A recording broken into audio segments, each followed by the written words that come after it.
They come from the bowels of hell.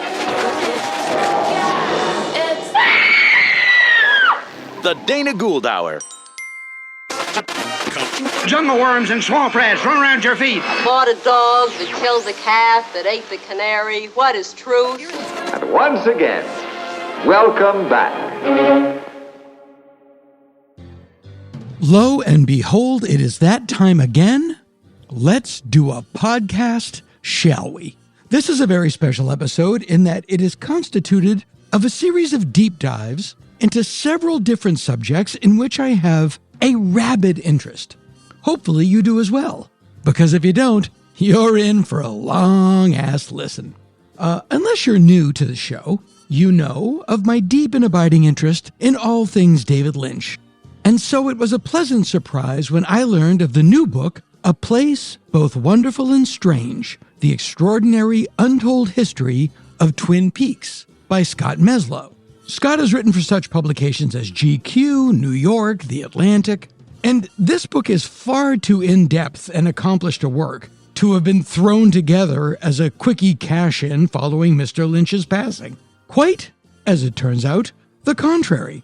Scott had pitched this book years before and was well into the writing of it when Mr. Lynch decided to exit this mortal coil. Scott actually talks about how the attitudes of several of his interview subjects changed when Mr. Lynch was no longer with us. I think people loosened up a little bit or put aside their reticence and wanted to get the historical record straight. The book itself is fantastic. You don't have to be a Twin Peaks nut to enjoy it, although it helps. But it's also the story of how an idea becomes a show and what happens when that show, which, like most shows, is greater than the sum of its parts, becomes a cultural phenomena and what that does to the people involved. Scott is the author of A Place Both Wonderful and Strange, The Extraordinary Untold History of Twin Peaks, and he is here. As if that were not enough, and you know what it is. Tom Shabilla, who has been with us before to discuss his books Primetime 1966 and 1967, the study of television's first all-color season, and James Bond and the 60s spy craze. He is also one of the producers of the documentary Drew Friedman, Vermeer of the Borscht Belt. And he is another in his series of I Know Dana Gould Will Buy This, So That's One Sale Right There books. King Kong vs. Godzilla, the most colossal conflict the screen has ever known. This book is ostensibly about the making of the 1962 Toho Studios love letter to me, known as King Kong vs. Godzilla, but it is also a fantastic story of showbiz and how it works. This story has everything. Guys selling properties they didn't think they had the rights to sell. Guys selling properties they know they don't have the rights to sell. And, yes, murder. True Tales from Weirdsville takes a deep dive into the life and career and bizarre death of 1950s scream queen Yvette Vickers. Yvette Vickers made some weird-ass movies, Attack of the 50-Foot Woman, The Giant Leeches, but what she did on screen could not compare to what happened in real life. And that is a promise. The late, lovely, and talented Yvette Vickers. As for me, on March 21st and 22nd, that's Saturday and Sunday, I will be in beautiful Portland, Oregon, at the Helium Comedy Club, one of my favorite spots in the United States of America. And on April 9th, 10th, and 11th, I will be in the capital of America, Minneapolis, Minnesota, at another beloved venue, the Acme Comedy Company. I will be joined by my old pal Frank Conniff for those shows. That's TV's Frank for Mystery Science Theater, if you felt you had to ask. March 21st and 22nd in Portland at Helium, April 9th, 10th, and 11th in Minneapolis at Acme. Lucky me. That's what I says. I will get to May's stuff in the April episode, but I did want to let it slip that Hanging with Dr. Z has joined the Netflix Is a Joke Festival right here in Los Angeles. And he will be headlining the Pacific Electric Theater in beautiful downtown LA on Cinco de Mayo, May 5th. That's a Tuesday. With Michael Hitchcock, Blaine Capatch, live music from the Steel Wheels, special guests, sci-fi author L. Ron Hubbard, and a special surprise mystery guest who, we agreed we would not use their name in advertising the show, but when they come out, you will understand why, and you will not be disappointed. Tuesday, May 5th, Hanging with Dr. Z live as part of the Netflix is a Joke Festival at the Pacific Electric Theater. For details and links to all of these and more, please go to the live appearance page at danagould.com. Yes, thank you. And lastly, thank God, this program is brought to you by you. Although you may hear a couple of spot ads here and there, the show has always relied on its listeners for support, and we never fail to appreciate you.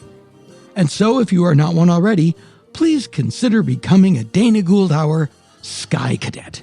If you like the show, go to danagould.com and sign up for our Patreon. $5 a month gets you some extra audio content, some video content, and some other junk. We don't have graduated levels. $5 a month, and you get some stuff. Don't be a shy cadet. Be a Sky Cadet. And now, it's on to our filthy business.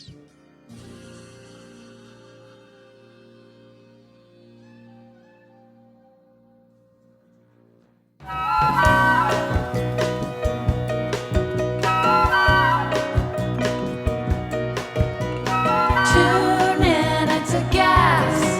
It's the Dana Gould Hour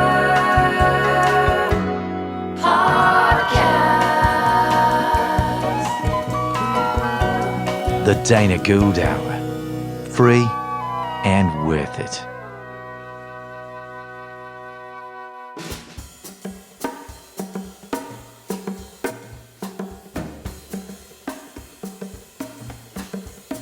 It's a bright, warm, sun-dappled day high atop the Mulholland Drive view shelf here in sunny Southern California, the People's Republic of California, in the former United States.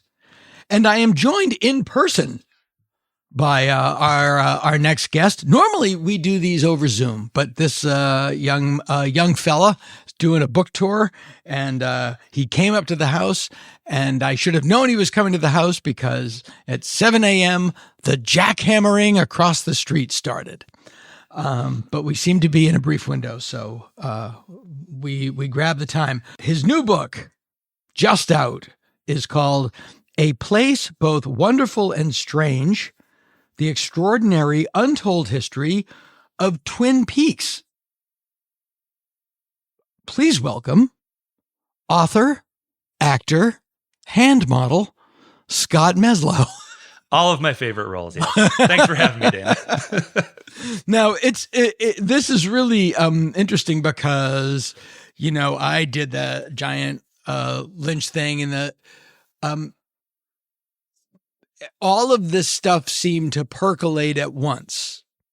I think it's called the 100th monkey syndrome, where everybody gets the same idea at the same time. Right. You started this book, and that resurgence, I think, the resurgence in interest was triggered by, I think, Mr. Lynch's passing. Yeah. But you started this before he passed. Yes. So give us a little, like, what brought that on? You were a writer for GQ? Is that what it was? So I write for, mostly for GQ and New York Magazine. Yeah. Okay. Good. But books are kind of my own side venue. This book came out of you're a journalist. Yes, I'm an entertainment journalist. Okay. And so I cover all kinds of film and TV. I do some games coverage. But books are kind of their own lane. And the Twin Peaks book really started when I was just kind of having one of those searching conversations with my agent, where he kind of... So your agent talks to you? Occasionally. Okay, Yeah. If I call him enough times in a row. Yeah. Well, I guess you see everything if you live long enough. So in the middle of this kind of searching conversation, he just kind of, we talked about a couple ideas. I was like, I don't know, maybe I'd want to do that. Maybe that'd be fun. And then he was like, well, what do you want to do? Like if you could really do any book next. Man, I know. No agent of mine has ever asked it was one of the, lightning bolts. I always get, why are you doing this? Why are you doing this? And to be fair, we'll get to that. That was his next question for me. Yeah. But But when he said that, before I think he even finished the sentence, I went, Twin Peaks book. I want to do a Twin Peaks book. I've loved Twin Peaks since middle school. It's the thing that I have long credited with putting me on the course of doing entertainment journalism at all. It's like the thing that imprinted on my brain. So I told him that. And then he said, like that show from the 90s, is that, do people really care about that? And I was like, yeah. And my agent's a little older than me. So he remembered it as a show from the 90s. He wasn't aware that they'd brought it back. He's an agent. Yeah, exactly. But he then talked to his junior agent, who's closer to my age. And she was like, oh yeah, everyone our age, millennials, is obsessed with this show. That's and so it funny. It became clear that I think there are actually a lot of generational shifts not like that on Twin Peaks in general. Yeah. And it became clear that there was a very good window to catch one of those, I think. Certainly that's what I wanted to do. It seems like a show that my older kids would like, and I think the reason they're not into it is I am so much. Yes. So it's automatically uncool. Yeah. They're really into Grey's Anatomy. Sure. And no shortage of episodes to watch. They'll never finish. It's like I have Perry Mason. There's 7,000 episodes. Right. Yeah. It's the new Perry Mason. Yeah. Put that on a poster somewhere. And Perry Mason's fun to watch because Raymond Burr seemed to gain 10 pounds a season. Right. So at the beginning, he looks pretty normal. And then by the end of the run, he's the SS Burr. Right. So you can just chart it with, where you are on the show. Oh, it's season the 17. size of those. He's wearing David Byrne's suit by the end of the run. So what year was this? 2000 and I sold it in March of 2024. Okay. And before that, your book before that was about romantic comedies? Yes, I did a history of the modern romantic comedy called From Hollywood with Love. And what was what do you mark the beginning of the modern romantic comedy? There I set it at When Harry Met Sally. Okay. Mostly not because I think it is you have to pick a benchmark. And so technically that was 1989 and I was looking at a 30-year stretch. But my argument in the book basically was that was taking all of the Woody Allen stuff and making it mainstream Hollywood. Absolutely. That it's sort of a conflation, I think, also. And it's interesting that he wanted Albert Brooks to star in it. Yeah, for sure. Which could have worked. It would have worked. I don't think it would have been as popular. I agree with that too. It would have been a little more of that indie feel. I talked to Mark Shaman, who did the music for that film, and he talked about how he was like, we can't use these songs because it will be clear it's a ripoff of Annie Hall. like they openly talked about this on that set. Yeah. It is interesting that I don't know why. And Albert turned it down. I don't know why he turned it down. Yeah. A lot of people did. Who else? It's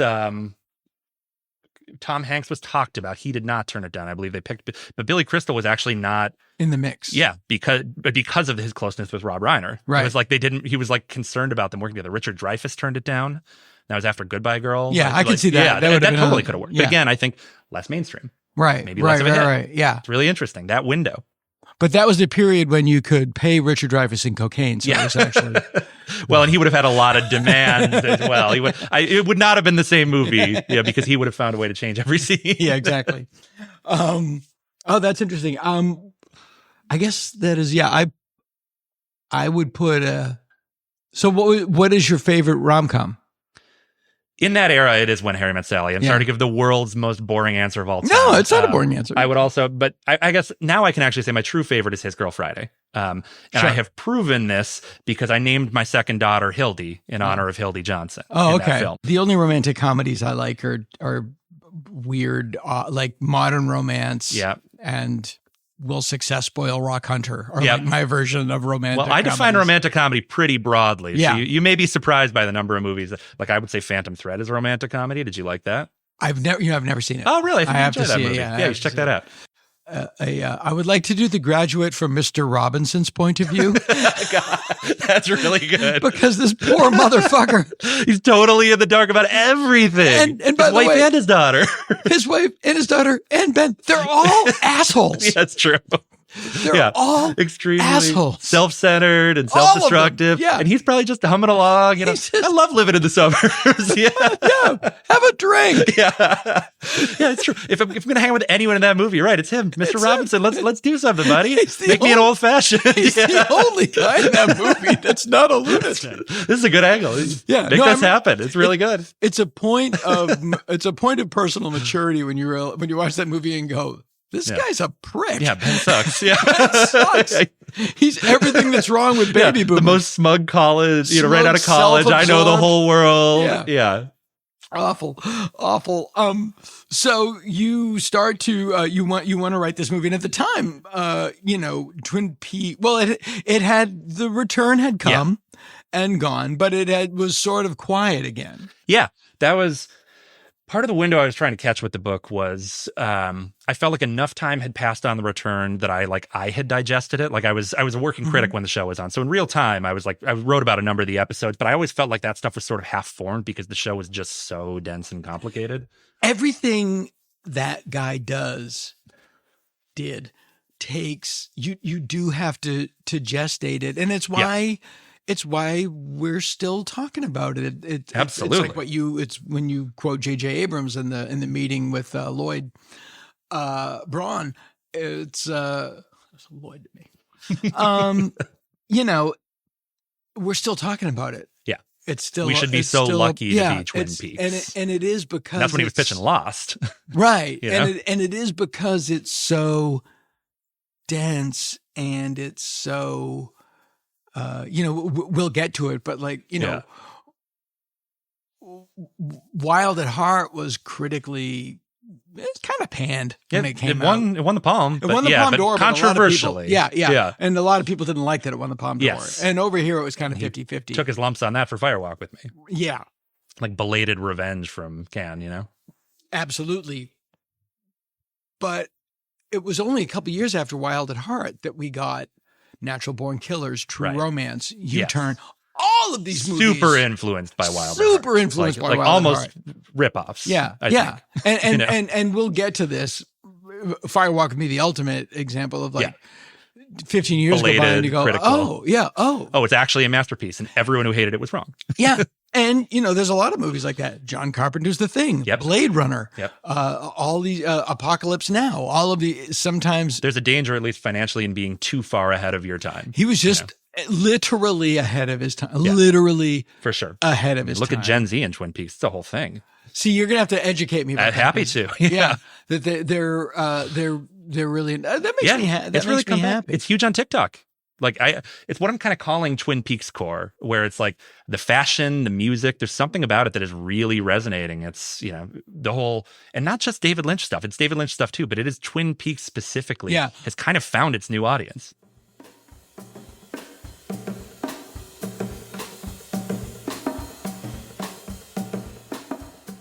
I think I know why. Twin Peaks came out at the end of the 80s. I think it was 90. 90, 91. Yeah, it was 90, 91. Yeah. And I mean, but it was. But there's always that hangover of the previous The decade. 80s didn't start. The 90s didn't start until I think 93. Yeah. That's in the way right. that the 80s didn't start until 83, 84. Totally. Yeah. MTV, the summer of 83, when MTV kind of really caught on. It's a good thesis. You should write a book. I'm just writing a book called Chicks I Want a Bone. It's a Taschen coffee table book. Can't wait. Many photos of Diana Rigg from 1966. But yeah, like when your wife says, "Who would you sleep with?" always reference a woman that's dead now. Right. Don't say if I had a time machine is a really good start to that sentence. Don't say your friend Julie.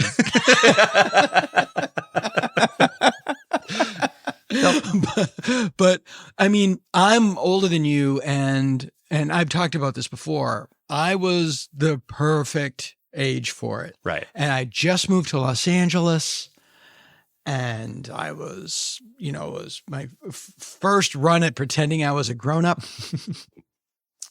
And, I was living with my girlfriend, and we were at our friends, and I was hot in the business, and we had the pie parties, and we had the "Have you seen this man wanted" poster on our fridge. Like we had the whole deal, and it was a moment that was over before it started. Right. And there's a lot of examples of that. I always look at one of my favorite rom-coms, Valley Girl. Oh, sure. Great movie. But I remember that moment. Yeah.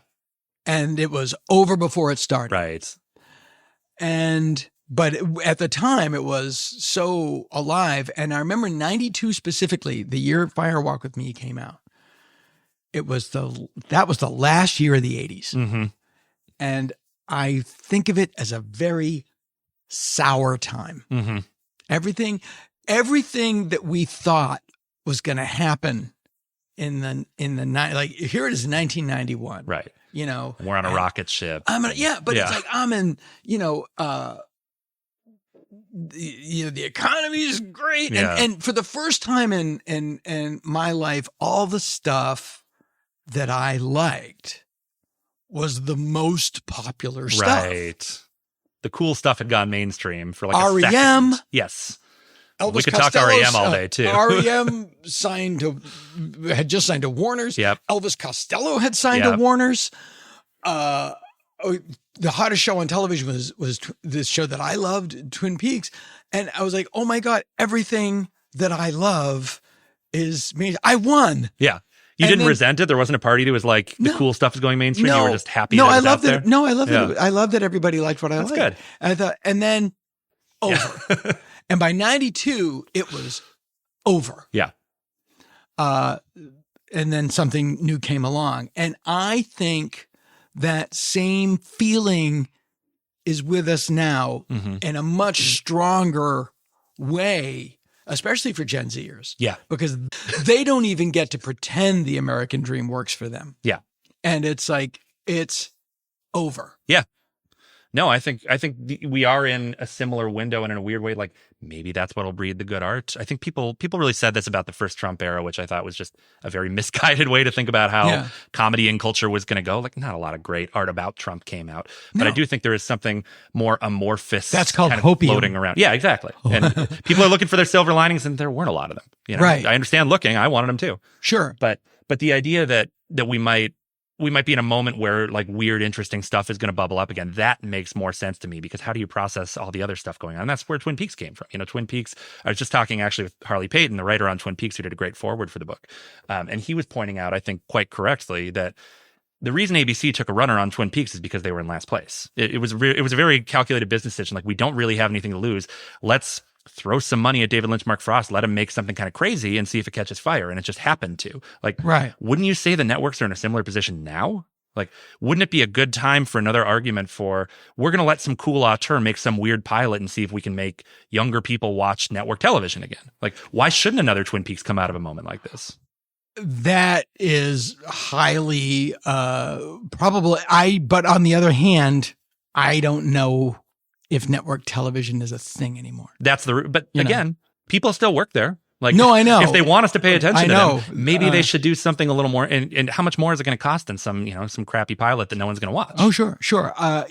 Also, and it's one of the things that I think they talk about why Twin Peaks was moved to Saturdays was all these corporations are owned by mega corporations, and then the mega corporations are owned by the ultra mega corporation, and they're all conservative. Yeah. Because those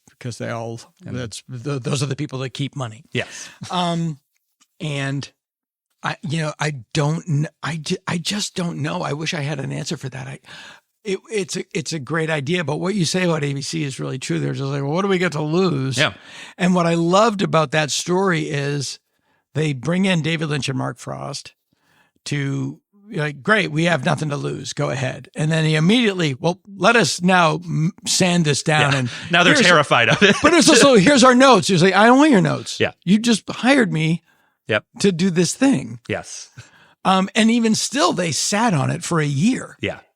Right. And it's the optimistic spin on that is they were building up buzz, and it did work. It debuted to 34 million people. It's Super Bowl numbers, but because they were showing it to critics who would then write about it in newspapers back when that was relevant, or they screened it at some film festivals or at the Directors Guild. So they did get some buzz going on it. But I do think it was also just like how do we package this? They also thought about airing it without commercials, which would have been nuts for the time. But like, they didn't know how, they knew they had something, and they could not figure out how to package it. And I think that stayed true for the show's whole run. Right. Now, what's interesting about the show also, is because it was this funny, scary. Yeah. Which is my favorite thing. Totally. You come by it very honestly. Well, my show, you talk about, it was like the Velvet Underground, like, I'm guilty of that. There's so much Twin Peaks in my little IFC show. Totally. It's obscene. Borrow from the greats. Or be inspired by the greats. Let's put it charitably. Steal unrelentingly from the greats. they it was this funny, scary kind of thing. And then because of the nature of the crime, they backed in to this heavy shit. Yes. And that's what it became. There was no getting around that part of the show. Do you wonder if part of the decision, like they said, we never wanted to solve the murder. Yeah. Lynch said that at least. Right. Do you think that is because they never wanted to go to that area or they never had any idea who killed her? It's a little of both, truthfully. Yeah. I wonder if that was like Luke being Darth Vader's father. Because there's no fucking way they knew that. No. Until they were sitting in a room going, how do we top the Death Star blowing up? Whatever George says, he wouldn't have had Luke and Leia kiss in the first one if they were going to be siblings in the third one. There's no way. So obvious. I wrote 47 scripts and picked the 13th one. Yeah. Really? You also say you hate writing scripts. Right. So you wrote 46 scripts that you never wanted to make. Right. Right. Yeah. It's such obvious. And like, I get it. Which is good. Yeah, I get and also, it. this is just kind of, I think, a misunderstanding of the creative process for most people. Like, of course, it's iterative and you're figuring it out in real time. Like, people, Lost got dinged so hard for not having it all figured out. And it's like, that's not TV. Right. That's not how it works. I will say, I did check. About 3 episodes in, I was like, they don't know what they're doing. Yeah. And I checked out because I got it. Which, fair enough. Yeah. But I don't mind if they don't know what they're doing in the moment as long as they figure it out in the run. Did they ever do that on Lost? I don't think they did. Off and on. Yeah, off and on. Great ideas came, but they clearly had no idea from the pilot. And I think the Lynch thing, I think it gets overplayed a little bit that he didn't want to solve the mystery, I think. Because I think the reality is it's not that he was like morally opposed and this was a line. It's that he didn't care when or if they ever got there because he was so interested in the other stuff. It wasn't like we're going to subvert their murder mystery. It was just, I don't really care right now, which is a reasonable answer. He really wanted James to fix people's cars. Yes, exactly. We need a lot of James. I mean, he wanted to James do Dean biker stuff. There's no question. You can tell which parts of the show are Lynch. He really wanted to do an out of the past pastiche with James. Yeah, we have to go hang out with Evelyn Marsh for 4 episodes and no one else can be there. I've had many great conversations about that part of the show. Right. But I do think for the murder mystery part, like you're saying, they had an idea it was Leland early. They didn't want to lock him. Okay, they did. Yes. Okay. And we can talk full Twin Peaks spoilers here, right? We're not worried about I'm not going to burning this 35-year-old show for people. Just making sure. And King Kong dies at the end. Spoiler alert, her dad did it kind of because it was also Bob. Yeah. And that answer also changes periodically. Mm-hmm.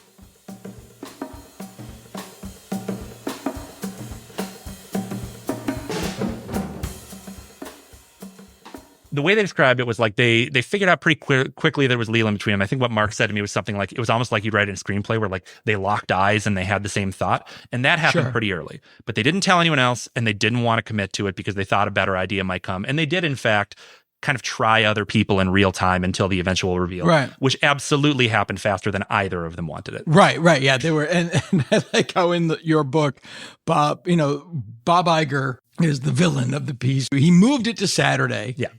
Which was corporate. To be fair to Iger, at the behest of people higher than him in the chain. Yeah, and it was all he was about following orders. It was the new owners are uncomfortable with the show because they ride Bibles to work. Oh yeah, no, even for the conservative owners, they were like conservative owners, like super religious, praying at meetings, the whole deal. Yeah. Were I Lynch, I would have been like, okay, we could solve the murder, but then the show's over. Right. And that's a good, I mean, but they might have called that bluff at that point. Like they were really, those checks. They had some discomfort. Those checks keep coming in, right? And I do think I asked a lot. The man did own 4 houses in a row. Somehow it worked out. Right. Yeah. Have you been there? No, not yet. Oh, I'll drive you by. Is that the one that they just put on sale? Or is it the other one? It's an escrow. That's the one. Yeah. It's an escrow. The 15. Yeah. Fans were really interested to pick over those photos. Yeah. But yeah, I wouldn't live in that house.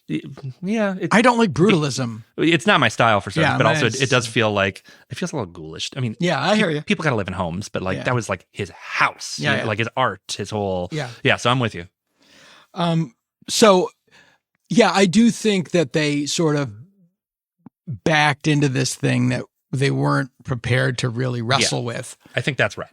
And then because the other thing is, it's a story about rape and incest, and you can't do that on network television, and it's this is part of where the Bob mythology comes from. You have to have an occupying spirit who you can justify. And then you have Cooper, basically at Leland's funeral telling Sarah, absolving Leland of all responsibility, which, that wasn't explicitly a network note, but it's clearly a response to, we have gone pretty far down a dark road and we have to walk it back some. And Cooper is not in that moment saying that with any real authority. How does he know? Like, you see Leland break down. It's a beautiful performance from Ray Wise. It's amazing. Ray Wise is anything. So good. It's an astonishing performance. And I feel for him because as a parent, you're a parent too. Mm-hmm.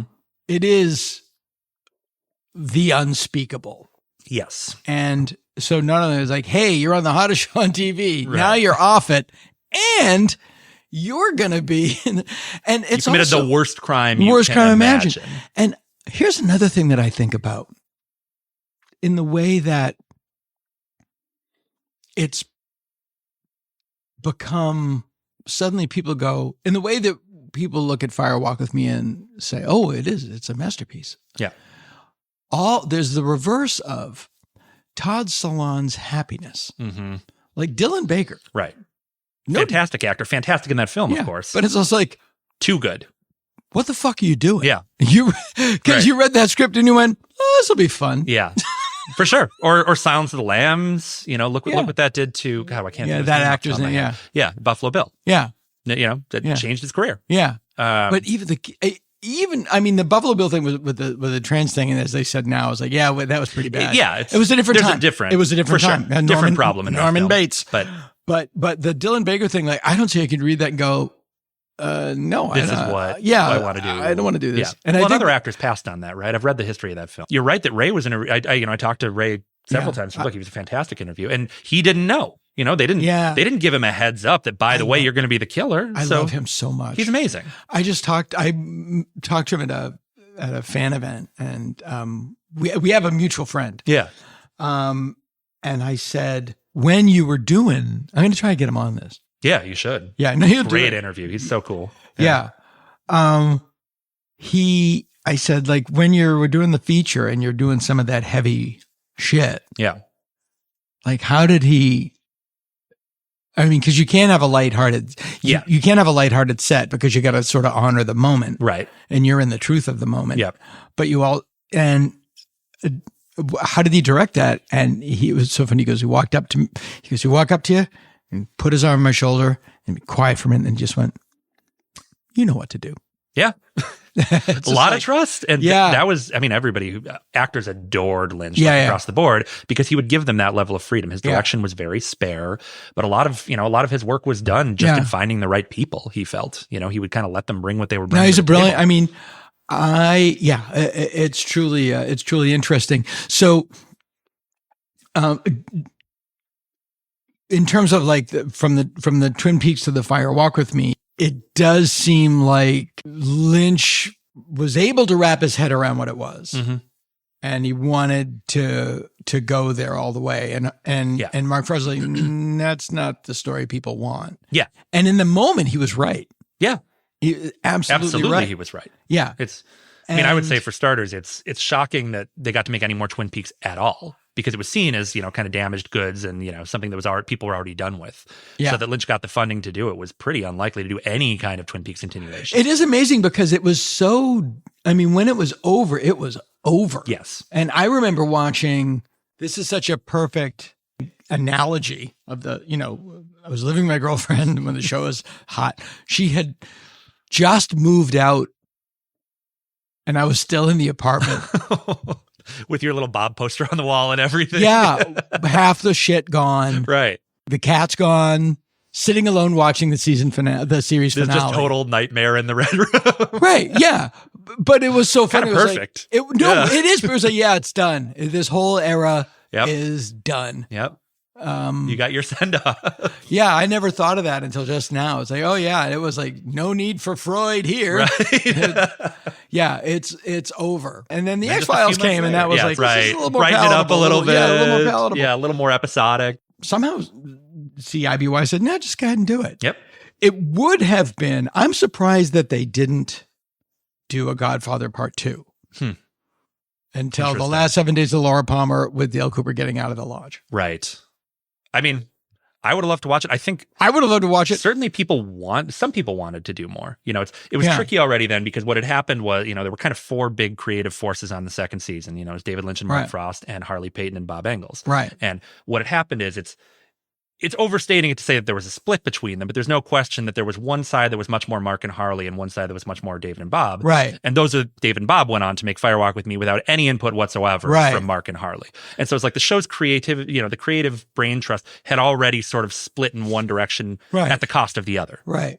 Now, and Harley Peyton, who you know, who wrote the foreword of the book, he's in a very interesting position because he wakes up every day and his calling card for people that approach him is Twin Peaks and Lynchiana. Mm-hmm.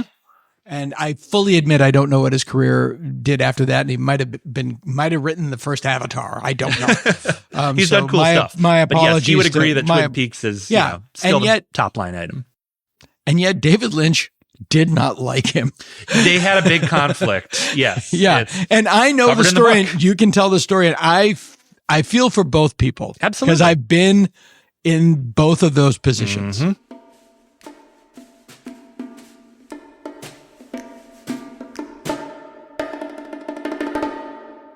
In brief, the way Harley explained it to me is they were shooting kind of a complicated, what had happened is Mark Frost left for like 6 weeks to go shoot his movie Storyville in New Orleans. And showrunner as a term did not exist yet. But Harley was nominally the showrunner because that was not the kind of thing David Lynch did. He was not the person you would have running a production, the logistics of a production. That was just not how it was. And he was in town, but just not involved really. He was sort of... He'd be in the offices. He would direct his episodes. He certainly had, oversight over scripts if he was interested in that kind of thing. Right. But the day-to-day business of running a show was never really David Lynch's purview. Right. Nor did anyone expect it to be. Right. That wasn't his role in the overall creative Same with team. Matt and The Simpsons. Yeah.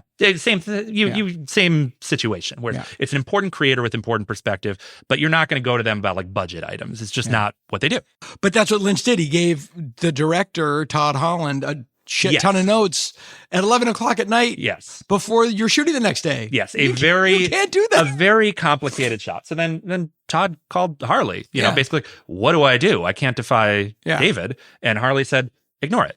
You've figured out the shot. This is the schedule. It's not reasonable for him to give these level of creative notes immediately. It's just not going to work. Yeah. And, went to bed, went on with his day. And the way Harley describes it. And Harley was right. And also wrong. Yes. And I think Harley was a very even-keeled guy. I would totally acknowledge that, it was a complicated thing happening that could have been navigated more diplomatically. Well, what you have to do is you have to call David. Yeah. And go this is the rock and the hard place that I'm between. Help me excavate myself. Yes, exactly. Yeah. And so instead, there was an end run. Right. And so the way Harley described it, David called him the next day and just yelled at him on the phone for 10 minutes. And what Harley said is, if he really means 10 minutes, and if you've never had someone yell at you for 10 minutes, that's a long time. Well, something tells me that he was venting every frustration about the past 2 years on the poor Mr. Peyton. Right. Which is all unfortunate. And then, you also have to consider where this was in David Lynch's overall career. Right. Where when he did the Twin Peaks pilot and, in some of the early episodes, but it was still, he was a film director. And that was still a time when that delineation mattered. When you were a film or TV person, you could do some or both. People did not do He both, thought of himself as a film director. Now he thought it's of flipped. himself as an artist. Yeah. But then when he ends up on Time Magazine at a time when that was a really important thing, it's for Twin Peaks. And so he's David Lynch is realizing in real time, this is a larger part of his overall, kind of creative core and legacy than maybe he understood at first. Right. And so a lot of things, and also the second season's 22 episodes compared to the first season's 8. Brutal. It's just brutal. So they're also under the production gun in a way that they totally weren't the first time, where they had a lot more kind of airy freedom. And you've got actors coming in, and the young actors in particular, now they've blown up. Now they're coming into the writer's room with demands, and the writers are trying to accommodate that. It's just so much more pressure. The actors on that all go. season. The actors all go crazy. They all went nuts. And when I say I run a show, it's not comparing myself in any Compare way. away. They needed those guys. Mark and David needed to be there 20 hours a day. Yeah. And they both took off. And they needed to be simpatico. Yeah. And they both, instead, they took off. Yeah. Because they had opportunities coming their way. Right. And, And Mark gets to go shoot a cool film in New Orleans. Yeah. Why not? And And so I get it. And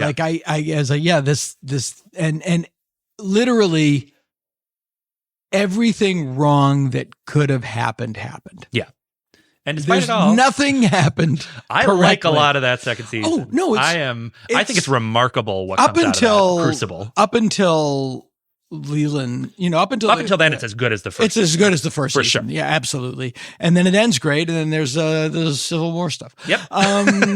Which I have a cautious defense of in places. Richard Bamer's great in that stuff. He commits to that performance. They didn't know what to do. Yeah, and you can tell. You can see them. There's weird stuff that people don't even remember. Like they briefly tease that Audrey and Bobby might get together, and Bobby kind of becomes a protege to Ben Horne, and then suddenly that's gone, and all of a sudden we've got Heather Graham and Billy Zane coming in as the new love interest. And it's just like, and there's a whole story about why that happened in the book too, but it's just clear spaghetti's getting thrown at the wall. Right. Some of it's sticking, some of it's sliding right down, and it's happening episode to episode. Yeah. And the actors all have agendas and no one's being told no. Yep.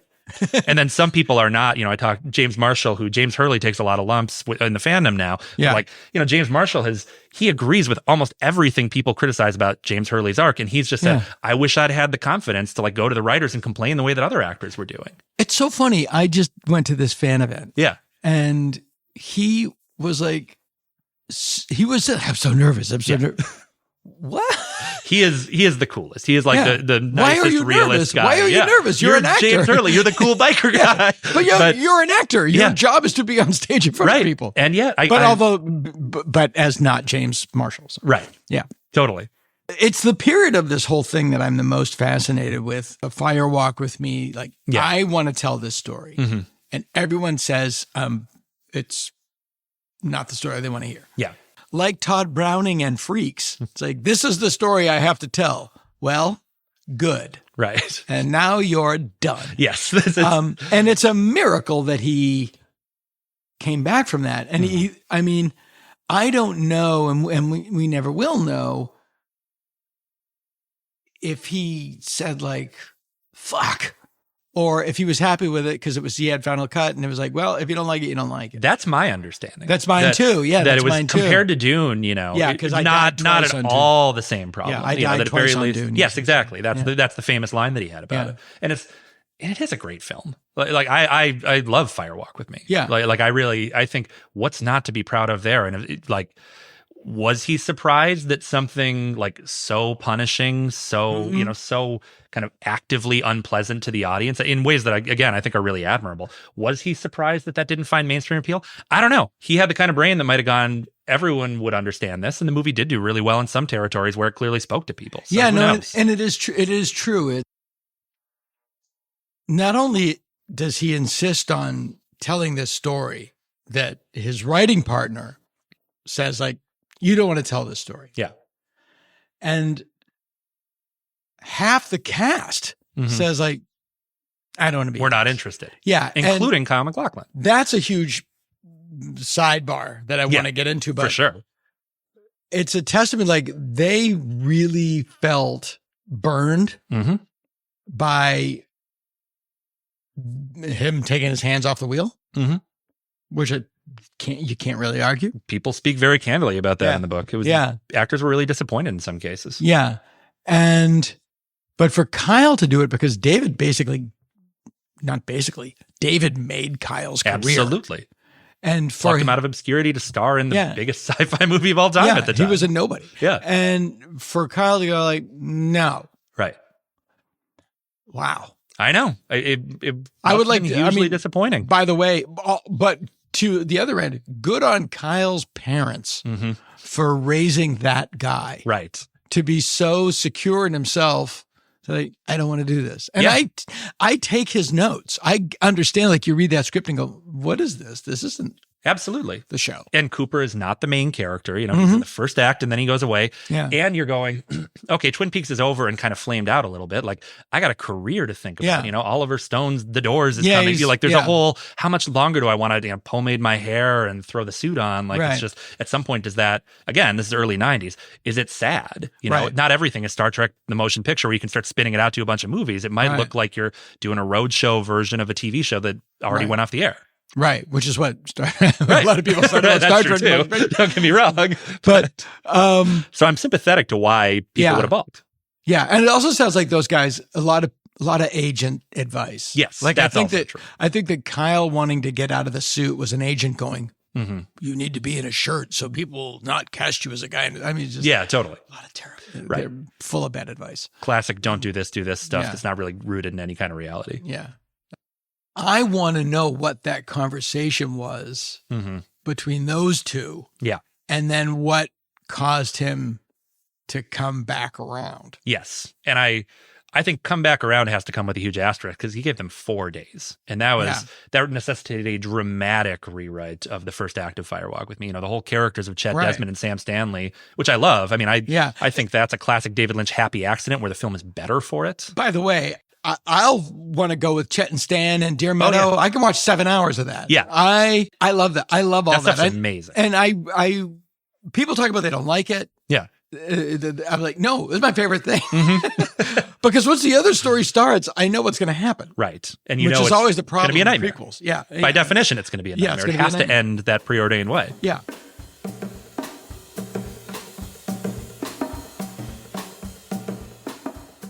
Very little information if you're a big Twin Peaks fan coming into this movie. And suddenly it's like, who are these guys? We're in a version of Deer Meadow is basically Twin Peaks, but like with all of the ugliness dialed up to 11, where it's just like, what's the anti-Twin Peaks? Absolutely. It's like coffee's- the evil doppelganger. Yeah, version. the coffee's bad. The people are jerks. People are Yeah. horrible. The Yeah. sheriff's department, they're mean and openly obstructing the investigation. Like it is such a mean way to draw people into Twin Peaks, especially if, nominally the financial goal here would be to win back Twin Peaks fans Right. who might have felt burned by the show or not liked how it ended, or at least wanted some resolution or something.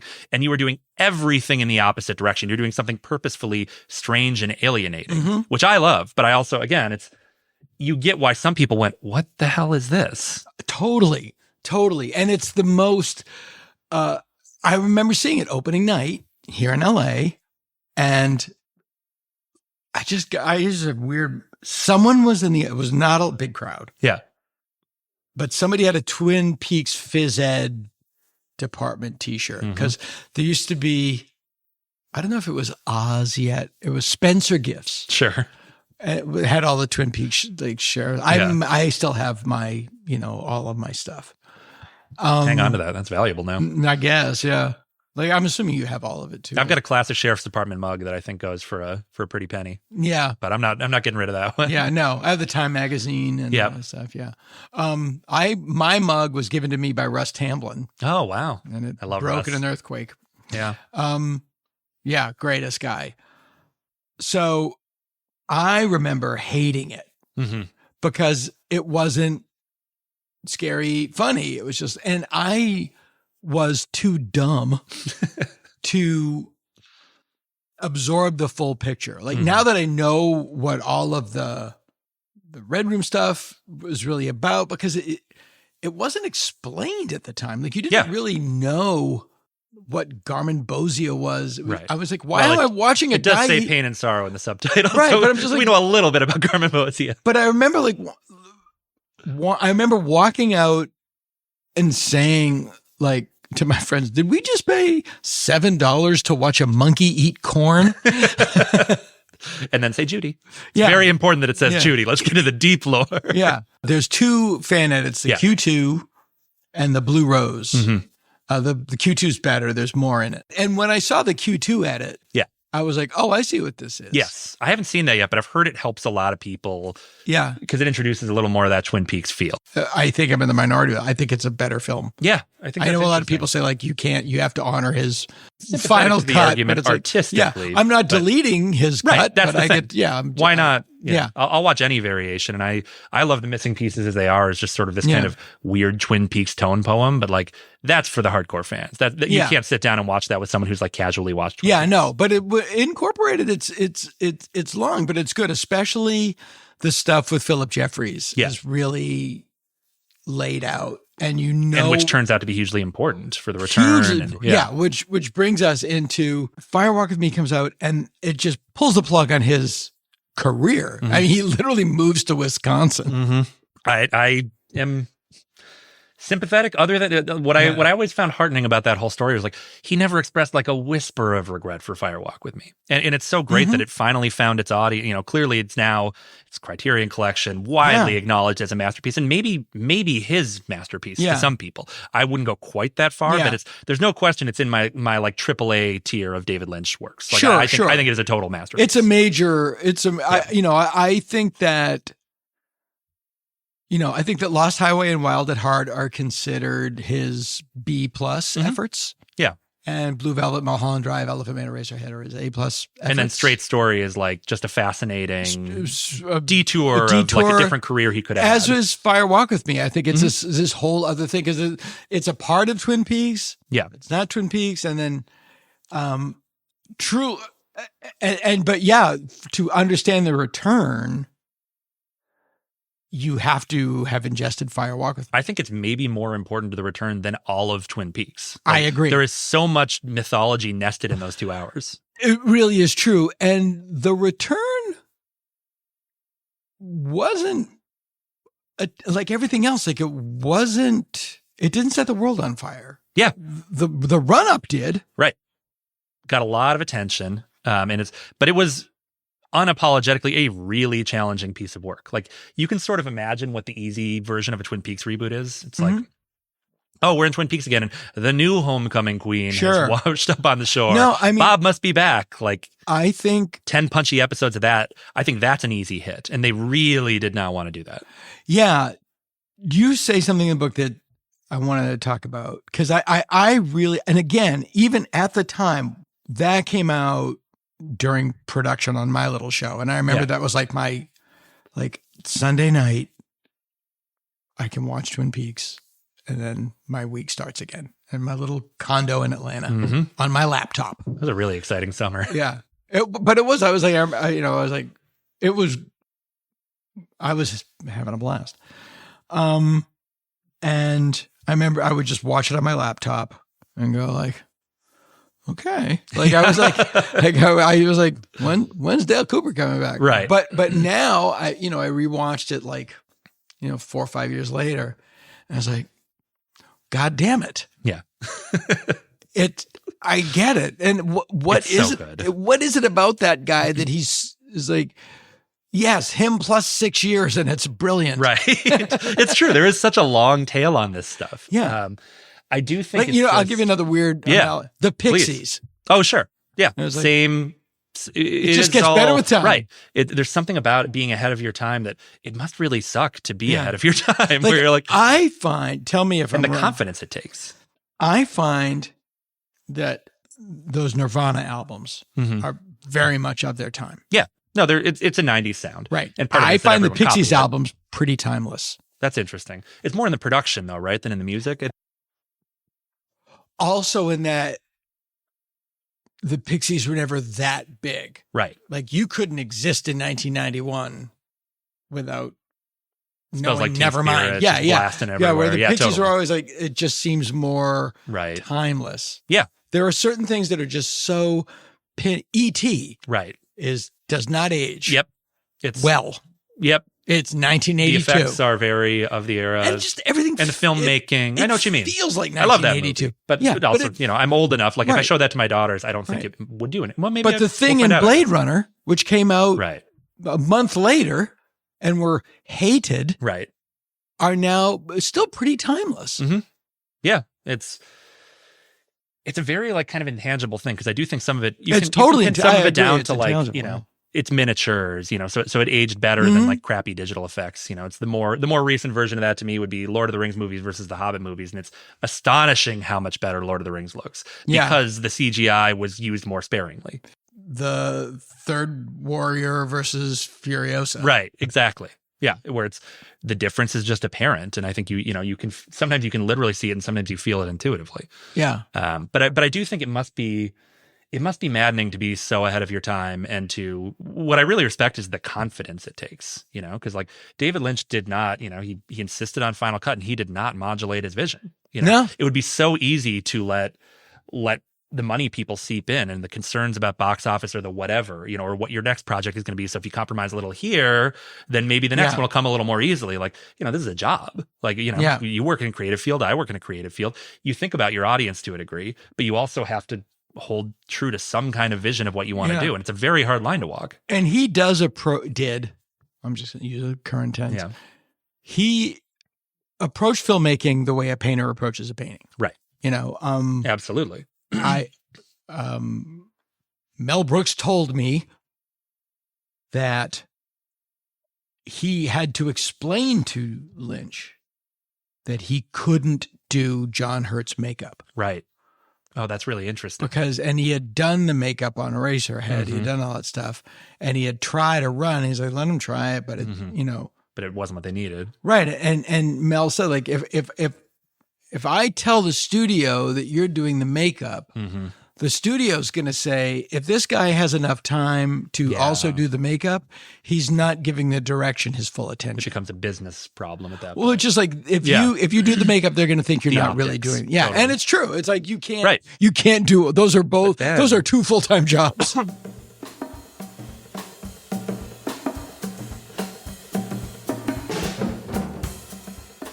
But that never went away because the number of people I talked to on the return, the number of actors who really wanted me to know, like, he got in there and moved the blood just on my face, or moved my shirt just a little. Like he really was. I mean, that's part of what's so beautiful about the return. The reason he, walked away very famously and publicly, it kind of became misreported because the story was it was about money.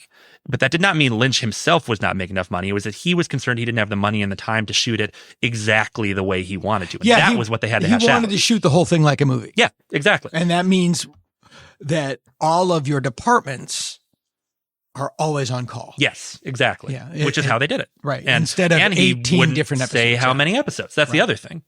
They originally talked about 9, and when they finally sat down with Lynch and Sabrina Sutherland, it became, we know it's going to be more. We don't know how many more. That's a very unusual way to do TV. And it's pretty cubist in the way that it's sort of put together. I'll give for analogies akimbo, sort of put together like Smile. Sure. It's like patching stuff together. I don't know I don't know what the script looked like, but I do know the story that you took about the room of cards. Yes. I think that's a really representative example of the show where Dwayne Dunham, who edited the show, and had worked on the original Twin Peaks as well and was very used to working with Lynch. His solution for kind of how modular the script was becoming, because Lynch was also writing stuff every day, was a giant room full of colored Post-it notes. And so the visual that he found helpful was, okay, the last time we visited, say, Becky, the Amanda Seyfried character, she was in episode 5. We don't get to her again until episode 14. So maybe we need to move her Post-it a few notches back, just so people can juggle all these, the basic comprehension of all of the plot lines we're doing. And that's, you've worked in TV. That is very unusual for TV to craft a show like it's that. insane. Never been done. Yeah, basically. it's never been done. But you look at the result, it's towering. It is. And again, I remember watching the ending. It was like that Sopranos thing, like where you're looking at your watch and How's you're watching the show. It's like, we have 2 minutes left. We have 2 minutes left. Yeah, literally not enough time. Yeah, and then I did like, what? Yeah. But then a couple years later, you go, oh God damn it! Yeah, damn it! I remember watching it live and being chilled to the bone. Like I had my 2 reactions live were, I didn't really understand what it meant yet, but I knew it was very powerful. Like it really spiked my brain in a way that, I'm a working critic, but there's not a lot that hits me like that. Yeah. And then my second thought was, shit, I have to turn around a review of this tonight on Sunday night for Monday morning. And how do so I watched it all again and I chewed on it, and I don't think it's a perfect, because it was such a complicated and rich piece of text to work with. But I think for a first reaction, I'm pretty proud of how I was able to kind of digest what was happening there. Here's the really weird thing. The episode 17 was also the series finale of Stand Against Evil. Oh, that's interesting. I'm cutting that. That sounded so obnoxious. That sounded like I'm not. By the way, where I got the idea was 11/22/63. Sure. The Stephen King. Yeah. Like I'm not saying another great piece of work. I'm not saying I came up with the same idea as those guys. No. I'm saying I stole an idea that was similar to what they came up with. I think it's you and Stephen King and David Lynch are the three big great three, artists the of our big time. three. Yeah. The big three. And I'm the only one with an 8-based talk show. But you know what I'm saying. I was like, I love that idea. And then they said, no, but now and I think a lot of this is because Mark Frost is just so fucking smart. Yeah, absolutely. I was like, no, he has to be punished for this. Mm-hmm. He can't. Yeah, it is such I love the impulse, and I write about it in the book pretty extensively because this is one of my favorite parts of the whole series, including the original. But the idea that Cooper is so committed, he's such a good person. He is so committed to the law, and he is so horrified by this like horrible, this incomprehensible crime that has happened, that he will undo reality to fix it is just an incredibly powerful. And that image of, him going into the woods and pulling Laura Palmer away just as she's in this moment of crisis where she's about to be murdered, like to have that impulse and then to have it be wrong. It is Mark, talking to me compared it to Orpheus. And it is a very Orpheus moment, where he looks back, he can't help it. He's had this and there has to be a cosmic consequence. And it's very tragic to me. Many people have many opinions on that ending, but that's mine. But they had the shot of her in 1991 or 2. That's the other thing. Looking off into the woods and screaming. Yeah. And you don't know why. It's never explained in Firewalk with Me. It's like they had a time machine, and Lynch came back 25 years to talk to his past self. Just put this shot in here, that's the thing that I cannot. Yeah. The fathom. Genius that it takes. And it's, I talked to Mark about a lot. It was particularly fascinating to talk to him about that part of Firewalk with Me because he hadn't been creatively involved. So he's sitting there and, he looks at this film 25 years later and goes, did he see it when it came out? I don't remember if I asked him. That's a good question. Did you Zoom with him? Did you call him on the phone? We talked on the phone. He lives in Ojai. Yeah, he's in Ojai. What was great about Mark is every time we talked, we would talk about the Minnesota Vikings for like 20 minutes first because we were both big Vikings fans. Is he? Because he works at the Guthrie He works Theater. at Guthrie's where he like matriculated and where a lot of his, I think we both have Minnesotan impulses. So we had a good rapport very quickly. But I loved talking to Mark about the fire. I wish I remembered if he'd seen the film. I remember Harley talked about how he saw Firework with Me in theaters when he came out and hated it and was outraged. But like he thought Twin Peaks did not work without Mark. I think he would still say that. Yeah. That the balance is off. It's not both of those. He also says that it wasn't until Steven Spielberg that wanted to direct the movie that David Lynch finally took ownership. But David Lynch realized. Yeah, I don't know if that's true. I can because he's such hard. an artist. Yeah. I can't imagine him doing anything that he doesn't feel is his. That said, he was not around. Yeah, I do think the rumor is he took off in season 2 to make Wild at Heart. No, he took off in season 1 to make Wild at Heart. Absolutely. That's very important. That's correct because everybody gets that wrong. Yeah. But it's, I do I think the truth is somewhere in the middle because I also understand where you go like, Steven Spielberg is going to direct the premiere of my show? Like that would get my attention. Hey, wait a minute. That would make me think like, do I need to reprioritize things a little bit here? Yeah. This thing is more important than I think it's going to be. Yeah. But yeah, with Mark and Firewalk with Me, what I loved to talk to him about was having to retrofit that stuff. Imagine you didn't create Philip Jeffries. You didn't create Judy. Like, what is this going to mean? The fans have expectations and it's not your idea. And so much of what he had to do was kind of go, I loved talking to him about, he's literally going through like weird old esoteric texts to find like the names of Sumerian gods until he finds Jowday. And he's like, great, we got Judy. Finally, there is something that makes, and clearly not the intention in Firewalk with Me. Yeah. But it works, all of that. And that Laura Palmer scream in the woods in Firewalk with Me, the what did she see? It's another, I can just imagine that light bulb moment going, holy, we've got it. We've got something we can reference. We can finally justify this otherwise unjustified moment. It's amazing. That is the miraculous thing. Yeah. That is really the miraculous thing. Mm-hmm. And then it rips the universe in half. Yeah, right. And then it's, who knows where they are. I think it's a very plausible reading that, Cooper and Laura, Cooper's crossed over to our universe, that, the kind of flat, ugly way that Twin Peaks is shot in that final scene is really fascinating to me. It's got none of that kind of warm, nostalgic glow. Like it's like a totally different and very harsh look at that town. And so whatever's happening there is something very, very ugly and real has happened. And I think that's what a TV reboot is to a degree. That's the other thing that I find fascinating. That's what that reboot did, because Yes. it didn't. It didn't do what the X-Files did, Right. which To was do an kind of- exercise in nostalgia. Yes. And I respect that. By the way, impulse, too. I love I love that. I Right. love nostalgia. This is not that. Yep. And what is one wonders if that's what the show could have become had things worked out differently. And Yeah. that you use this universe as a vehicle to tell different stories. Right. And that was the brilliance of this, in that it's not what anybody expected. It's not what anybody wanted. Right. Episode 8 was on no one's bingo Right. card.